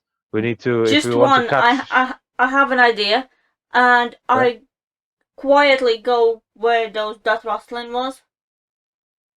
Okay. You looking You to? gone for another shit? No, stay I quiet. reckon she's gone to get some lunch. Probably going to turn into a wolf. Bring back a if pig. you're trying to be sneaky, roll a stealth for me. That's pretty good. That is. Where the freaking? Oh, there it is. That is 15. Yeah, not too bad. So you kind of creep up, and you get to the base of the tree and you look up, and it's quite dense foliage. And looking around, you do see it's got like a black body with a white stripe running down its main body, and it's got very pointed wings. And it when it flaps them, you can barely see the wings at all. It seems to be like kind of like imagine a Okay. woodpecker kind of thing. I It would, does look like a woodpecker or maybe kind of a sparrow of some sort. I would like to cast Speak with Animals. Okay, cast speak with animals then. Hi, little thing. You're right. Silence for a few seconds, and then there's a. What do you want?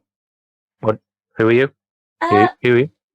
Could you do me a favor and I make sure that you don't go hungry? I'm looking for somebody, and I think it would be better for you to see from up high. You want me to look for someone? Yes, a group of people. Yes, I can do that. Feed me. I'll feed you, don't worry. Okay. Here's some crocodile meat. Okay. Which direction can they went? Just follow this path. We'll like a trail. You're currently on the main road. It doesn't look like a main road like you were in the marchlands. Mhm. It's looks like it used to be a main road, but it's all broken and like messed up now. But it's still the main road. Okay, if you just follow the road straight, the direction we are going, and if you catch up to a group of people, come back and let us know how far they are, and I'll feed you then. Okay, I can do that. Make sure the food's waiting, Will do. and you see it kind of dive bomb out the tree, and then and its wings, and it's quite a small bird. It's probably it's about a sparrow size, so it is pretty small. But you see it dive out the tree, spread its wings, and then and it flutters off, and within seconds it's out of eyesight. Okay, I are go you back to gonna? the cart. I was going to say, are you going to stay here, or are you going to carry on? Now carry on. Okay, so you carry on, and after about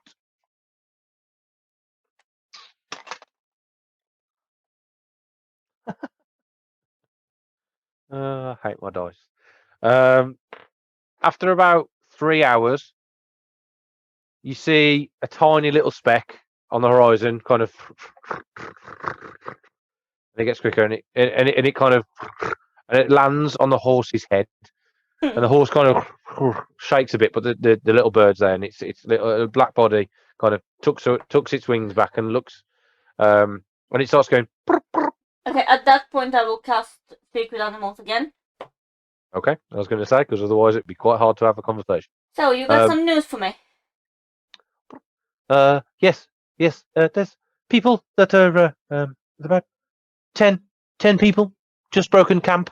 They're a few miles ahead of you, traveling slowly. Alright, thank you. Just off the main path. They've taken a side route. Just off the main path, taking a side route. Alright, my sweet, and I will. What'd you like to eat? Are you a meat bird or a grain bird, berry bird? Not very picky. Okay, I grains, berries, worms. I would like to cast Goodberry. Good call. Make a bird explode. Okay. And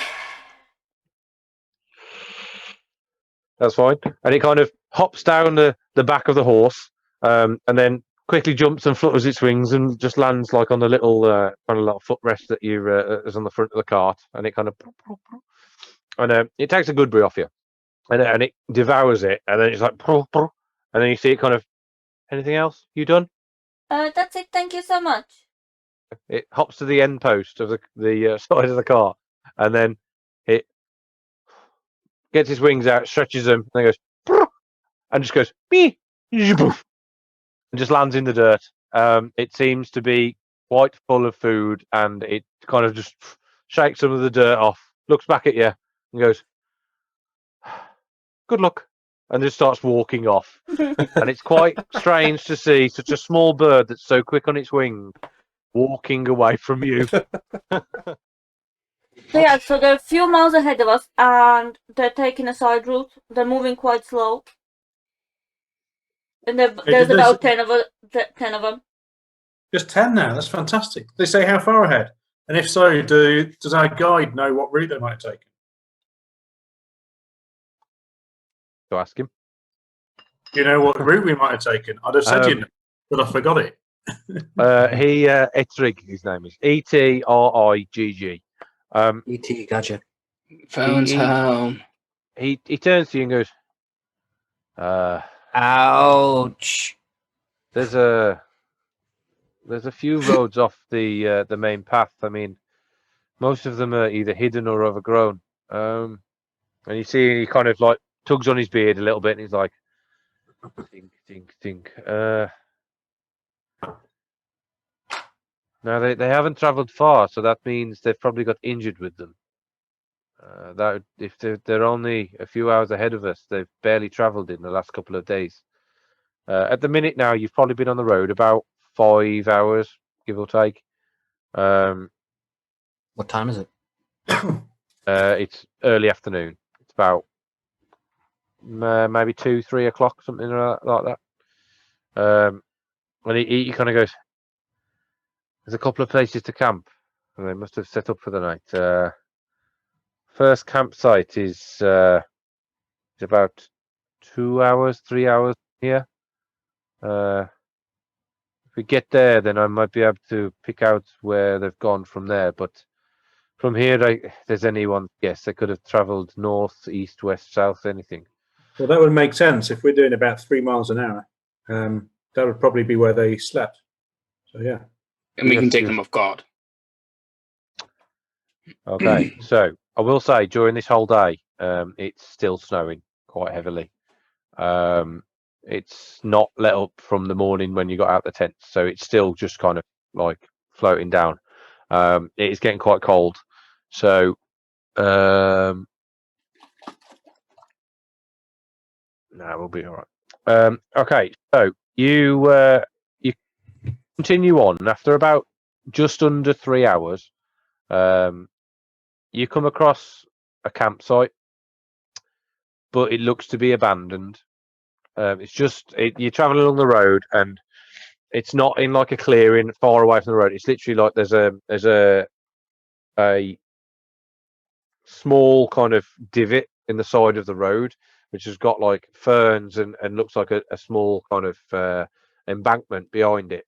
And you see that there's a tent set up there, and you see about 8 or 9 bedrolls that have just been left in the middle, and you do see there's a campfire as well. Etrig kind of walks over and he puts his hand down to the fire, and he goes, "It's still warm to the touch. They couldn't have left more than 12 hours ago, so we're not far behind. You have a look around. I'll have you look around the campsite. I'll have a quick scout ahead and have a quick look to see if I can pick up any more tracks." And you see him kind of like stand up, and he pulls his spear out now, leaves his shield on his back, but he pulls his spear out and he kind of starts walking ahead. And you see him disappear into the trees, not on the main path, and he disappears into the trees. So while he's gone, what do you lot want to do? I want to Well, investigate definitely the camp. investigate. Okay, everyone who I'll wants look to around. investigate, roll investigation for me.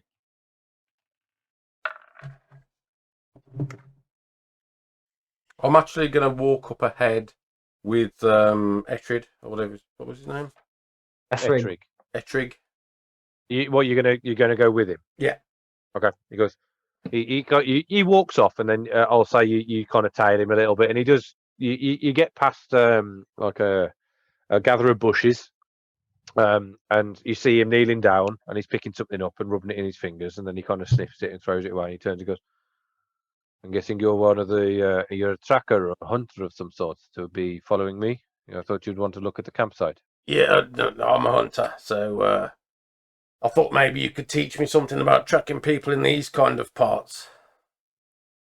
I can try, but it's not as easy. The swamps, they change all the time. One day you could have a pool of water, the next day it could just be an empty bowl. These swamps aren't just normal swamps. They're strange. They are not natural.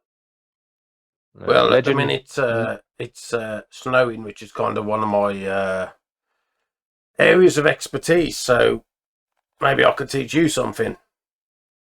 You could. Now, legend says that this land, it never used to be a swampland. It used to be great fields and forests and wooded lands and rich for the hunt and the farming. Now, from what I've heard and what stories have passed down, that was hundreds and hundreds of years ago. That is why the land changes so often. This main road you travel, that is the one thing that stays the same. So did the land change the same time the city changed? Don't know. We are whether they are our ancestors or whether they're. My people have been in these swamps for a long time, a good 200 years or so. You get stories passed down, as you know, but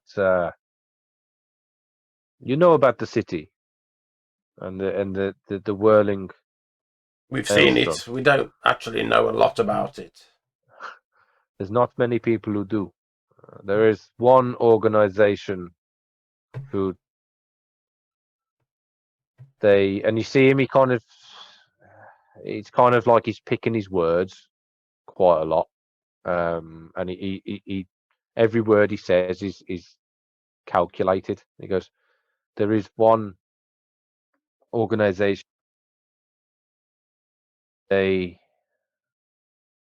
study it, and they know more than most, but I don't even think they know much. We've had their patrols and their pilgrimages pass through us a few times, but they rarely stop and they rarely talk.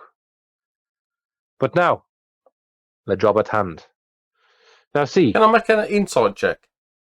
if you can, what are you trying to figure out?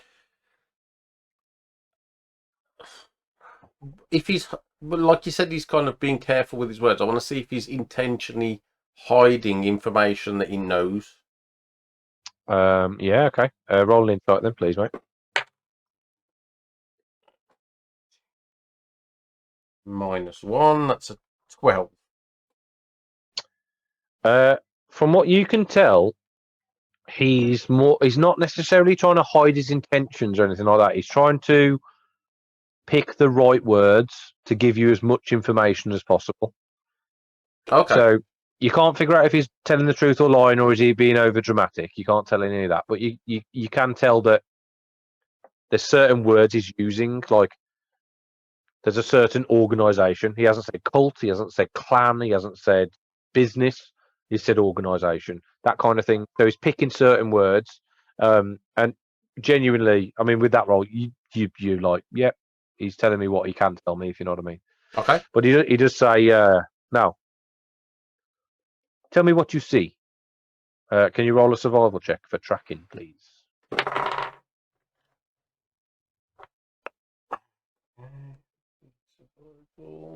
16. Okay, so looking down, you do you see what he was looking at, and that he's picking up dirt, and you do see that there are remnants of what looks like foraging. You see that there's quite a lot of broken branches that don't look like they've naturally just broken or decayed. You see that there's pressed down foliage, so there's leaves and small bushes, moss growth that's been pressed down. And looking around, and that was a decent roll, to be fair. So you do find 2 bloodied arrows. You don't see anything else than that, but you do find 2 bloodied arrows about 20 feet away from where you first saw Ettrig. And On the looking at path. it, it's not a path. he went off the path. Okay. He noticed something, went off the path, went through some bushes, and then you followed him. So imagine the path goes one way and you're direct. But looking at the arrows, they're coated in blood just past the head, and they look like they were used to hunt. They're not.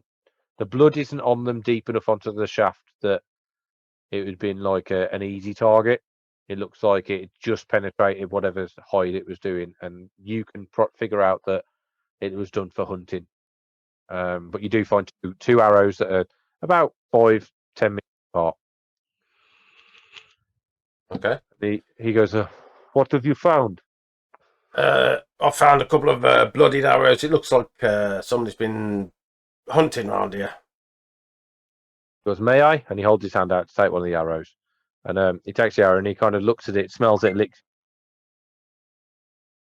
Yes, this was about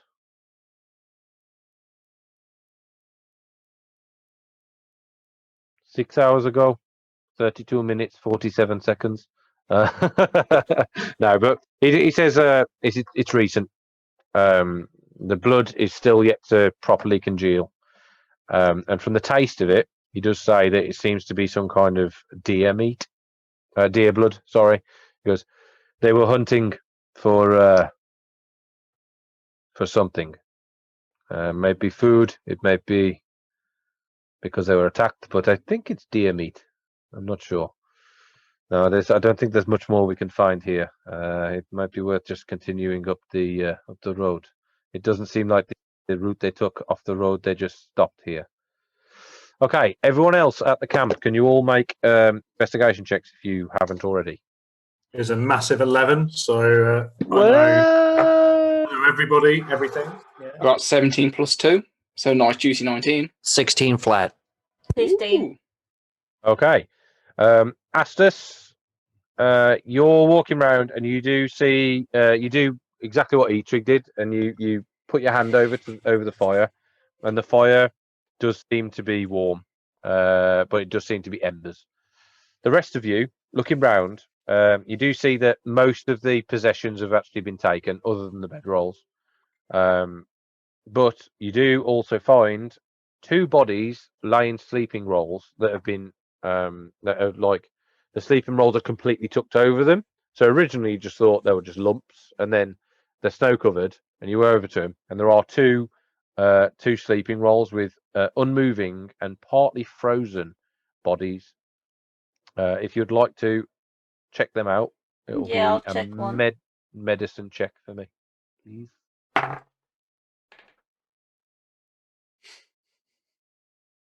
14.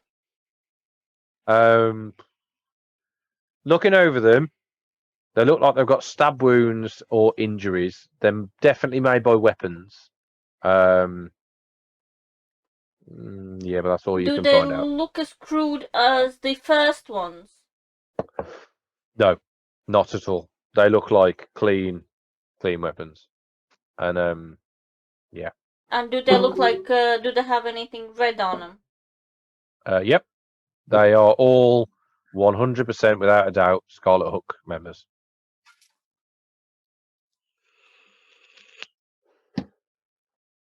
But with that roll, I can't really tell you much more. So.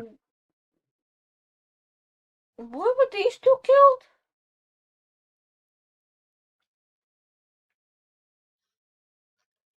Oh, I'm not there. I was going to say at this point, Ettrig and Augen kind of push their way through the foliage, and you see, Augen, you see Lana inspecting what looks like 2 bodies that are they're on the floor, wrapped in sleeping suits. Okay. Okay, I'll walk up and I'm going to inspect the bodies. Okay. Straight Specifically inspection, or looking do you want? specifically looking for what killed them. Okay, so that would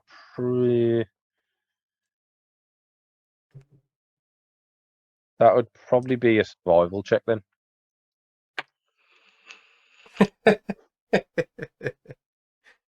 Oh no, I'm so. Oh, okay.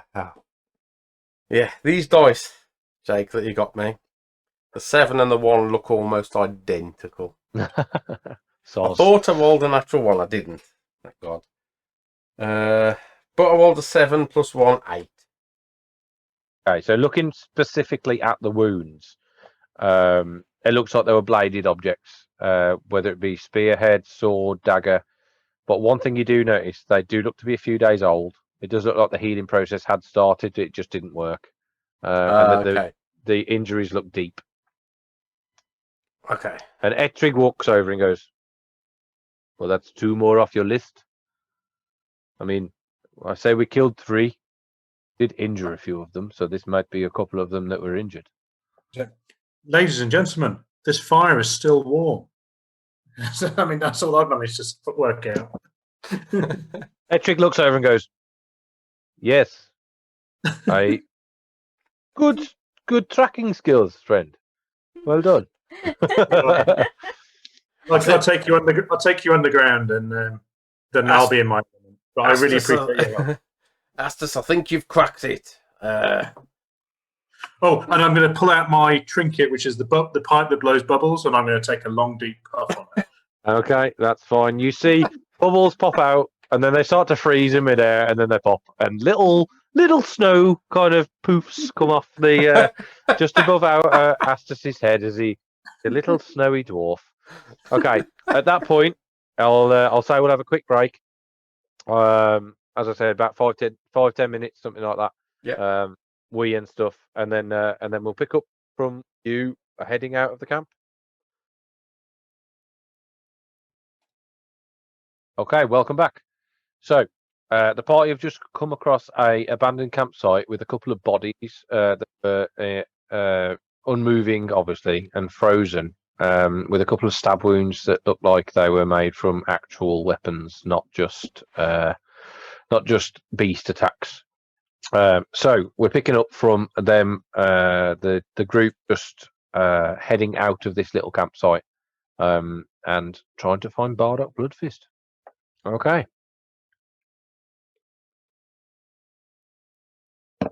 So, I'm guessing, Algan, you're going to be heading up the tracking, or at least you and Ettrig, yeah? Yeah, I'll stay up front with it, Ettrig. Okay. He's just rolled, and it wasn't very amazing because I never roll good for my NPCs. Can you roll a survival check for me, please, Bert? Yep. 14. Okay, you got the same as him. Oh no, he got a 15. Anyway, so And you never roll good as your NPCs. Come on. oh mate, I've rolled below average. Let's just say that. So Plus, he's probably got plus 1 million to his no, not that many. survival. Just like plus 22. Plus 22. You rolled a minus something. Wait, Yeah. hold on. That math don't add up. No, I lost the dice. So, looking round, you travel for about half an hour before you wave at yourself on the camera.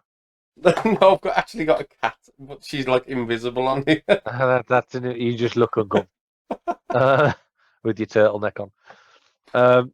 So you travel for about half an hour before you actually start picking up some proper tracks. But you do see tracks leading up, and you do see 2 sets of cart wheels heading up the road.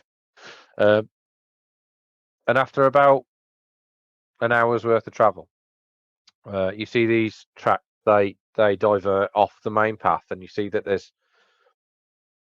it looks to be another main road, but like a dirt main road instead of this one that's like got patches of brickwork and stone and slab work and stuff. And it takes a right off the main path, and looking down, I'll keep the same roll. You see that there are 2 tracks of 2 carts, sorry, and you see tracks of several humanoids. And it seems like that the tracks of the carts are back to back, and the humanoids are either side, and they seem to be walking like in that kind of formation. It's still snowing, unfortunately, so it's cold, and you are making slower time than you normally would. But after a few hours of trudging, you're all feeling pretty fucking cold. Can you all roll a Constitution saving throw for me, please? I'm going to roll one for Ujimi Flip. Where's his character sheet?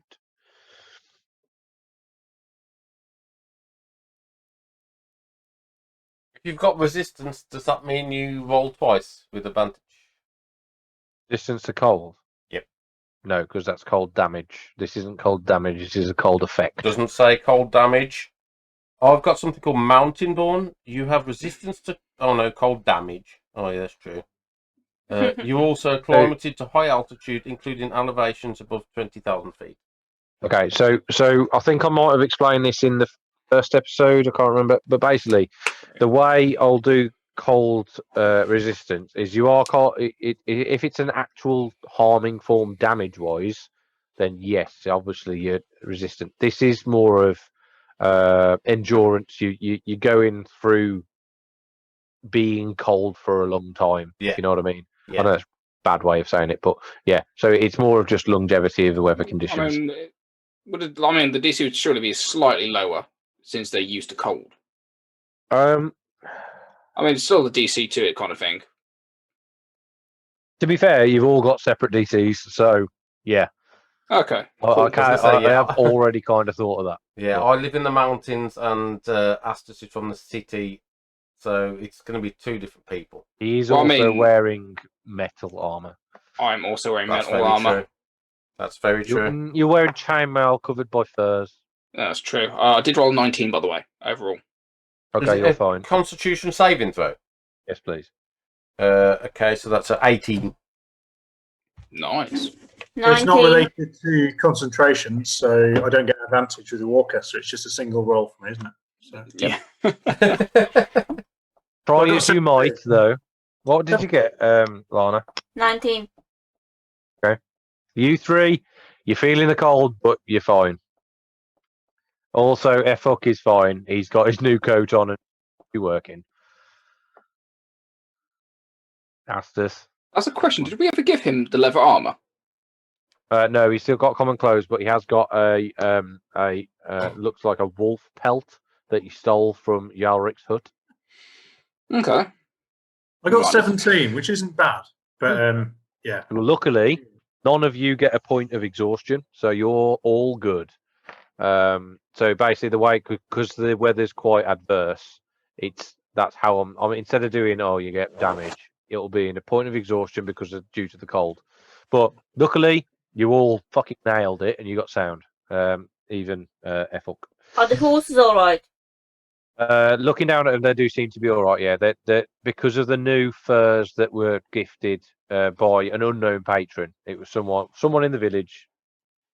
They had like linen covers over them to protect them from the kind of harnesses from the cart, because they don't have saddles. They have kind of like leather harnesses that go over their shoulders to pull the cart, where before it was just linen under it, because it started when you first got them, it was fine. The weather was okay. It was cold, but it wasn't snowing. But now they've got actual furs of some kind of, possibly a bear or something quite large, because it covers pretty much the whole of the backs of the horses. They do seem to be fine. You do see hot streams of out the mouth from because they're so warm, but they seem to be okay, just from what you can tell. Well, knowing what things come out of that bloody city, it's probably half giraffe, half Tyrannosaurus Rex. Looking back, we're going to see our massively overfed bird friend is now a popsicle. So,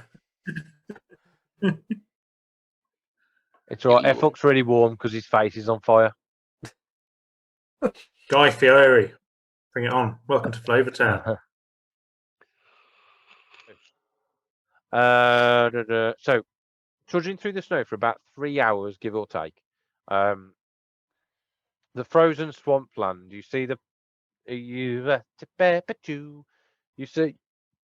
trees begin to thin out, and the ground becomes a little bit more solid. in the distance, you do see a group of humanoids, and they seem to have two carts. Now they're quite far away, but you've kind of started. It seems like you're progressing out of the swampland, so the ground isn't as sodden and as kind of squelchy. You see that there's pools that are there because they're more exposed to the elements. They seem to be completely frozen over as ice. The trees, where before they were like 2 or 3 meters apart, they're now like 10 meters apart. So there's the canopy isn't covering you as well. But there seems to be this road you're traveling looks to be similar to the main road you have been on. Seems to be like a smaller version of it. But because the swamp hasn't encroached it so much, it's a lot better preserved. So as you're walking along it, you do see that there are the massive swathes of it that are just old stone and cobbled rock that are relatively kind of in good condition in comparison to what you've been traveling through. But this group of humanoids, they look to be about a mile in front of you. So they are quite a long way. But at this point, the road is dead straight and it's a clear day. It's still, it's probably just stopped snowing now. So there's still snow on the floor. And the only reason you can pick them out is because they're dark figures on a white landscape in a certain sense.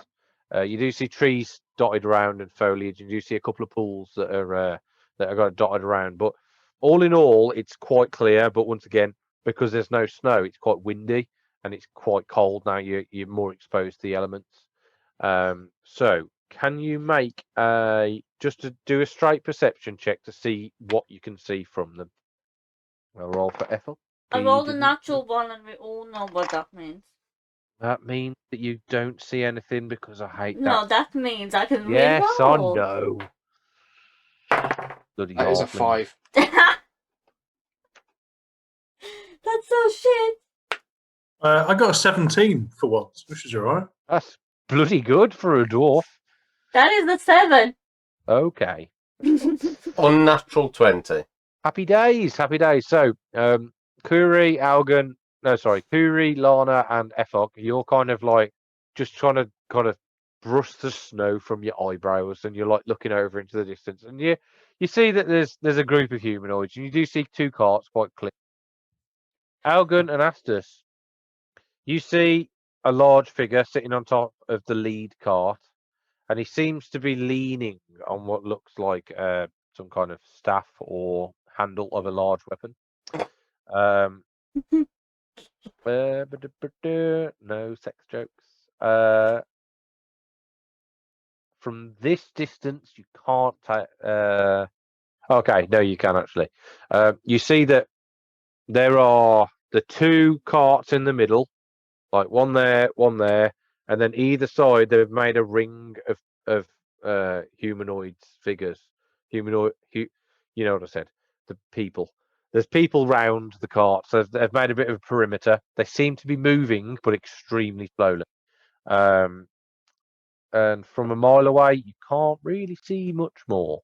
So, what do you want to do? I'll say that Algan and Astus, you've relayed that information to the rest of them. But now is time to make a plan. Ettrig. Oh shit! I need to roll for Ettrig. Yeah, he's good. He sees everything in the world because he's got plus 46. So you said they got a wooden cart, yeah? They got two carts. Okay. Anything on the cart which looks like it'll ignite in a second? No idea. You're a mile away. So from you're just kind of breaking out the tree line, and they are down the path of, you'd say about a mile, maybe just under. They're not super clear, but you can see figures. So you see that the large person seems to be kind of doing that on the side of a cart, and he seems to have something in his hand. But that's just what you can see. You can't see any super details, otherwise I'll be reading more to you. Guys, I know, last time when I was able to restrain that person so that we could, our last quarry, I got very lucky there. I don't think we can rely on that this time. We need to be more smart and than hoping that the gods favour me. Well, with the with the morning star I have, I could always shoot a bolt of fire at the cart and see if it will ignite. I don't think you want that morning star. I think it'd be better off in my hands. I do not. I disagree. You had the option and you chose not to. Same with the shield. Everyone had the option to have the shield. I took the shield. I gave you the shield. Now you should give me a gift in return. You had the option. You're not getting it. It is mine now. This is my morning star now. Besides, you have that fancy little hammer. Bastard. But either way, we can ignite the cart from a distance. I mean, how many of them do you think you could get in that? Because it's much better being into a battle with people. We can debilitate the carts. We can soon catch them up. I mean, do you think anybody's in the cart? That's the thing. They could possibly be. I mean, we could always damage it slightly and see if we can repair it. Like, Ettrig kind of listens to this and he turns and goes, "No, we're entering out of the swampland. This is we're not far from Morning Gate. Now we've got a couple of options, as you've already discussed. As I said, they looked particularly fatigued by the swamp, which is no mean feat. It's you lot have travelled through luckily. Evidently, whatever attacked them didn't need to attack you because they'd already had their fill. But I think we have a few options. We can either follow them into the city, where unfortunately, I will not be entering the city with you, or you can ambush them on the road. We can skirt around. It will take a while, and you may have to leave the cart behind. But we could scout ahead of them and lay an ambush. But or we don't know chase how them many down. allies they've got in the city. I'd rather get them before they get to the city. If That we is can true, get that is close enough, I could stop their carts. I can always turn into a spider and stop their wheels from going. It does look like the two carts that they have are very small carts. They're not enclosed. They are just open top carts made for carrying people or things. Same as ours. Yeah, pretty much, yeah. I read it in some dwarven text that the ideal ambush has a cut off at either end. So if we can get ahead, we have a backstop to make sure they can't retreat. They're going to want to fight to get to Morning Gate, aren't they? So if we can stop them from getting there, it's just those 10 weak, fatigued people. It'll still be a hard battle, but it'll be a damn sight easier. Yeah, I don't think we're going to need anyone to leave anyone behind if we all go ahead. I mean, they want to get to Morning Gate. I mean, I could always set the carts on fire, and then they have to abandon the cart or at least attempt to fight the fire. Yeah, but we don't want them fleeing into the city. If we're ahead of them, they've got nowhere to flee but back. I mean, the question is, could we even get in front of them that quickly? Right, let's look at Well, Ettrig said we could probably get in front of them. let's do that. So they have to go through us to get to the city. Yeah. I mean, ideally, it would be better. Well, he knows these lands better than us. I guess we could always try to get a wiggle on. Come with us, brother, and perhaps we can craft you a spear from the spoils of the enemy once we've finished. Looks you go. I saw the sword you made for Jaldic, and I mean, shit. If you can make me a spear even half as good as that, then I'll be a happy man. I'll kill any fucking bandit you need me to kill. Well, let's get a fucking wriggle on then. Okay, less of the language, please. He's a very moral swamp man. Yeah, he's a motherfucking good dude. So,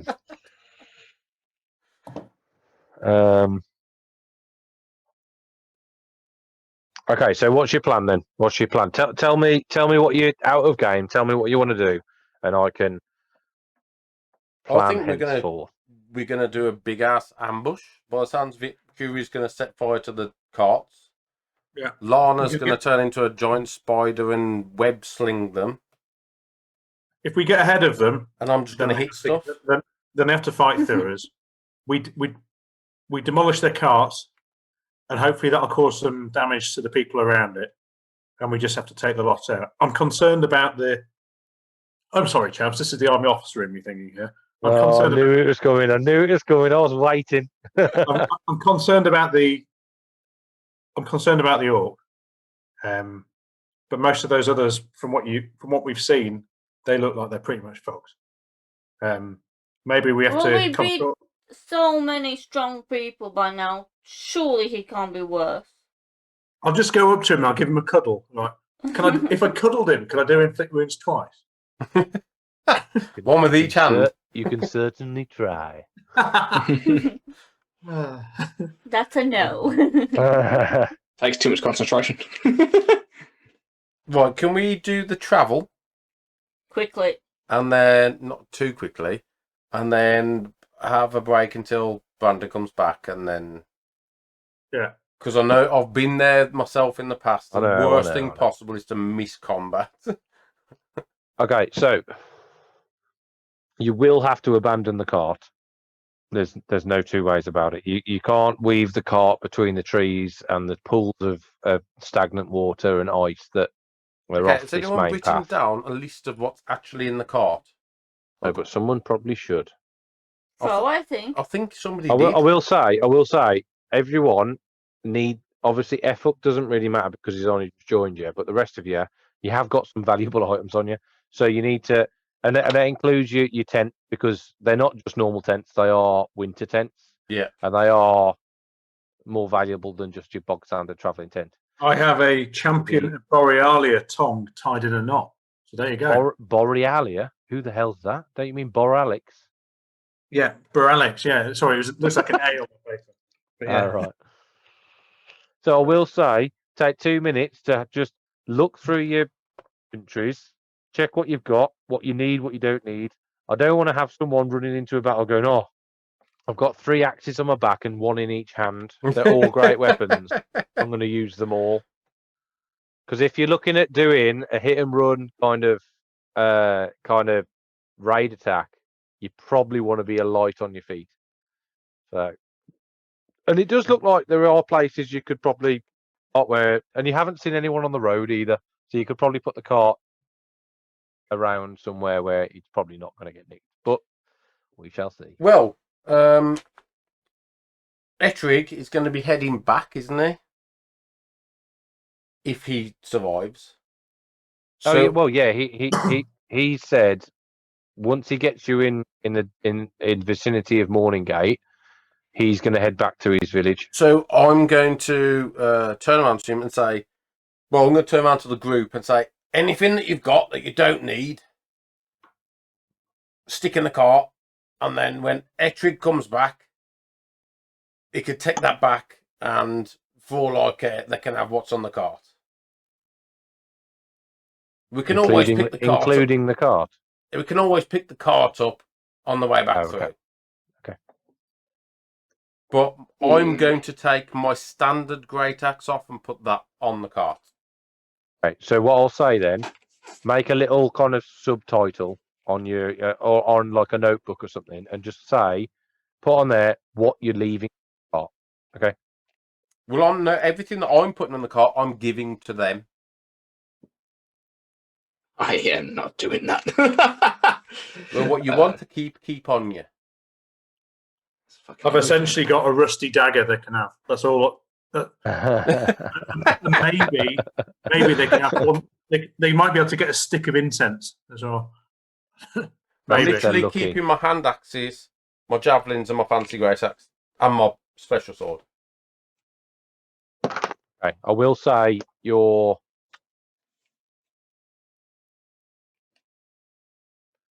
hand axe is fine, javelin fine. Oh, hang on, no. The two great weapons are quite heavy. Even your nice sword, it's still a large weapon. Yeah, I was just about to say, because I was going to have a hand axe on each side. Yeah. And then the great axe and the sword like kind of crossed on my back. But that will mean I need to leave behind my javelin. Yeah, I was going to say you'd be struggling with. It'd be like you wouldn't be doing your full 40 movement with all that on you. I suggest we also all dump our 10 days of rations, or however many days we've got left, because that weighs a lot. Yeah, that kind of stuff I'd say you're keeping on the cart normally. There's a rule about movement and being encumbered, isn't there? I don't know if I've got it on my DM screen. I'll My be encumbered as well. custom-made DM screen, I will say to my viewers. Well, look, I will say that with my mountain ball, I can no, not mountain ball, powerful build. I can carry. I've got a higher carry capacity. I will say that that helps, but at the same time, it's not doing combat. That doesn't really matter. No, I'm gonna you can carry load. I'm going to drop off my hand axes. Okay. It's more so maneuverability, because imagine if you've got 2 massive weapons on your back and javelins. If you're trying to dodge out the way of someone, you've also got like a backpack's worth of stuff on your back to move. Like Ragnar just used to go into battle with a little hand axe, didn't he? And then still killed everyone. So yeah. Well, exactly, yeah. And he is what everyone wants to be. No, he isn't. Oh, he is, Justine. He definitely is. I wouldn't mind. Björn would do. I'd be happy settling for Björn. Oh no, Björn's pretty good, but Björn is a bit more of a fucking cheater than Ragnar is, which Justine also wouldn't like. Also, kids got the missus to start watching Vikings, and she fucking loves it. She keeps laughing at Floki because he makes that weird laugh every time he talks. Are you still on the first season? Yeah. So he hasn't cheated on Lagatha yet? No. Okay, we'll see how she gets after that, because just honestly, I promise you, she won't give a shit. She'll be like, "Oh, cool, it's a TV show. It's not real." Like, Justine, it's a TV show and not real. Yeah, Justin. Right. I need to know exactly how much I can carry into combat without being encumbered. Okay, well, I'll tell you what, I'll give you some homework, which you need to do now, so it's not homework. Should I press pause on the recording? No. This is useful for people listening if they are new to D&D. So what you need to do is each weapon has a weight. You can look in the player's handbook, and it'll be I know it'll be like pretty much those weights are the weapons, and then the your race, I think it is, will say how much you can carry. Don't know if that's in the player's. It's on page. I believe it's 149. There you go. 149.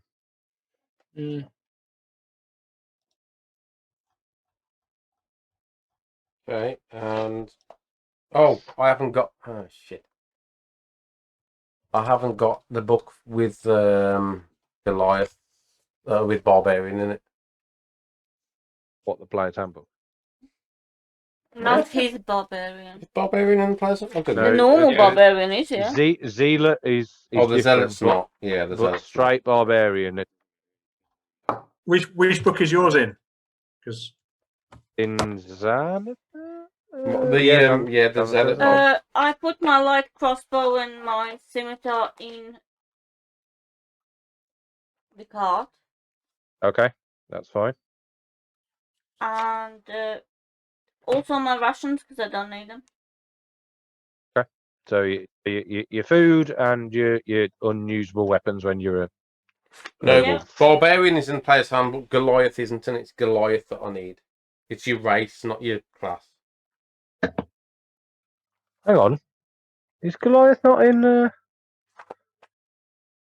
I thought Goliath. What?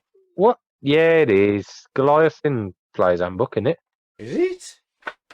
Or it is? It's one of the standard races. Path of the Zealots in Xanathar, but I'm going to look in the PHP. Bear in mind, I've got like all the books, so. I know, yeah. But no, the honour is I'm saying leaving this in the stream, because this is the kind of stuff that, it might not be super intriguing to watch, but it's D&D. Sometimes you've got to look at the details. No, Barbarian you said, Goliath is not in Path of the Zealot. No, it's not. Yes, on Path of the Zealot. That's really cool, because I can revive you with no components. That's really good. That's good to know. But we'll find that out in game. James, wouldn't have it been easier to check this way? Oh, shut up, I'll look at the contents. Here you go. I've sent you the page for Path of the Zealot. And no, Well- Jay, Goliath isn't in Player's Handbook. No, I've just realised that. Yeah, I thought it was. I thought it was one of the standard races. Well, I'm sorry, Jim and Kuri, you can't play Goliath anymore.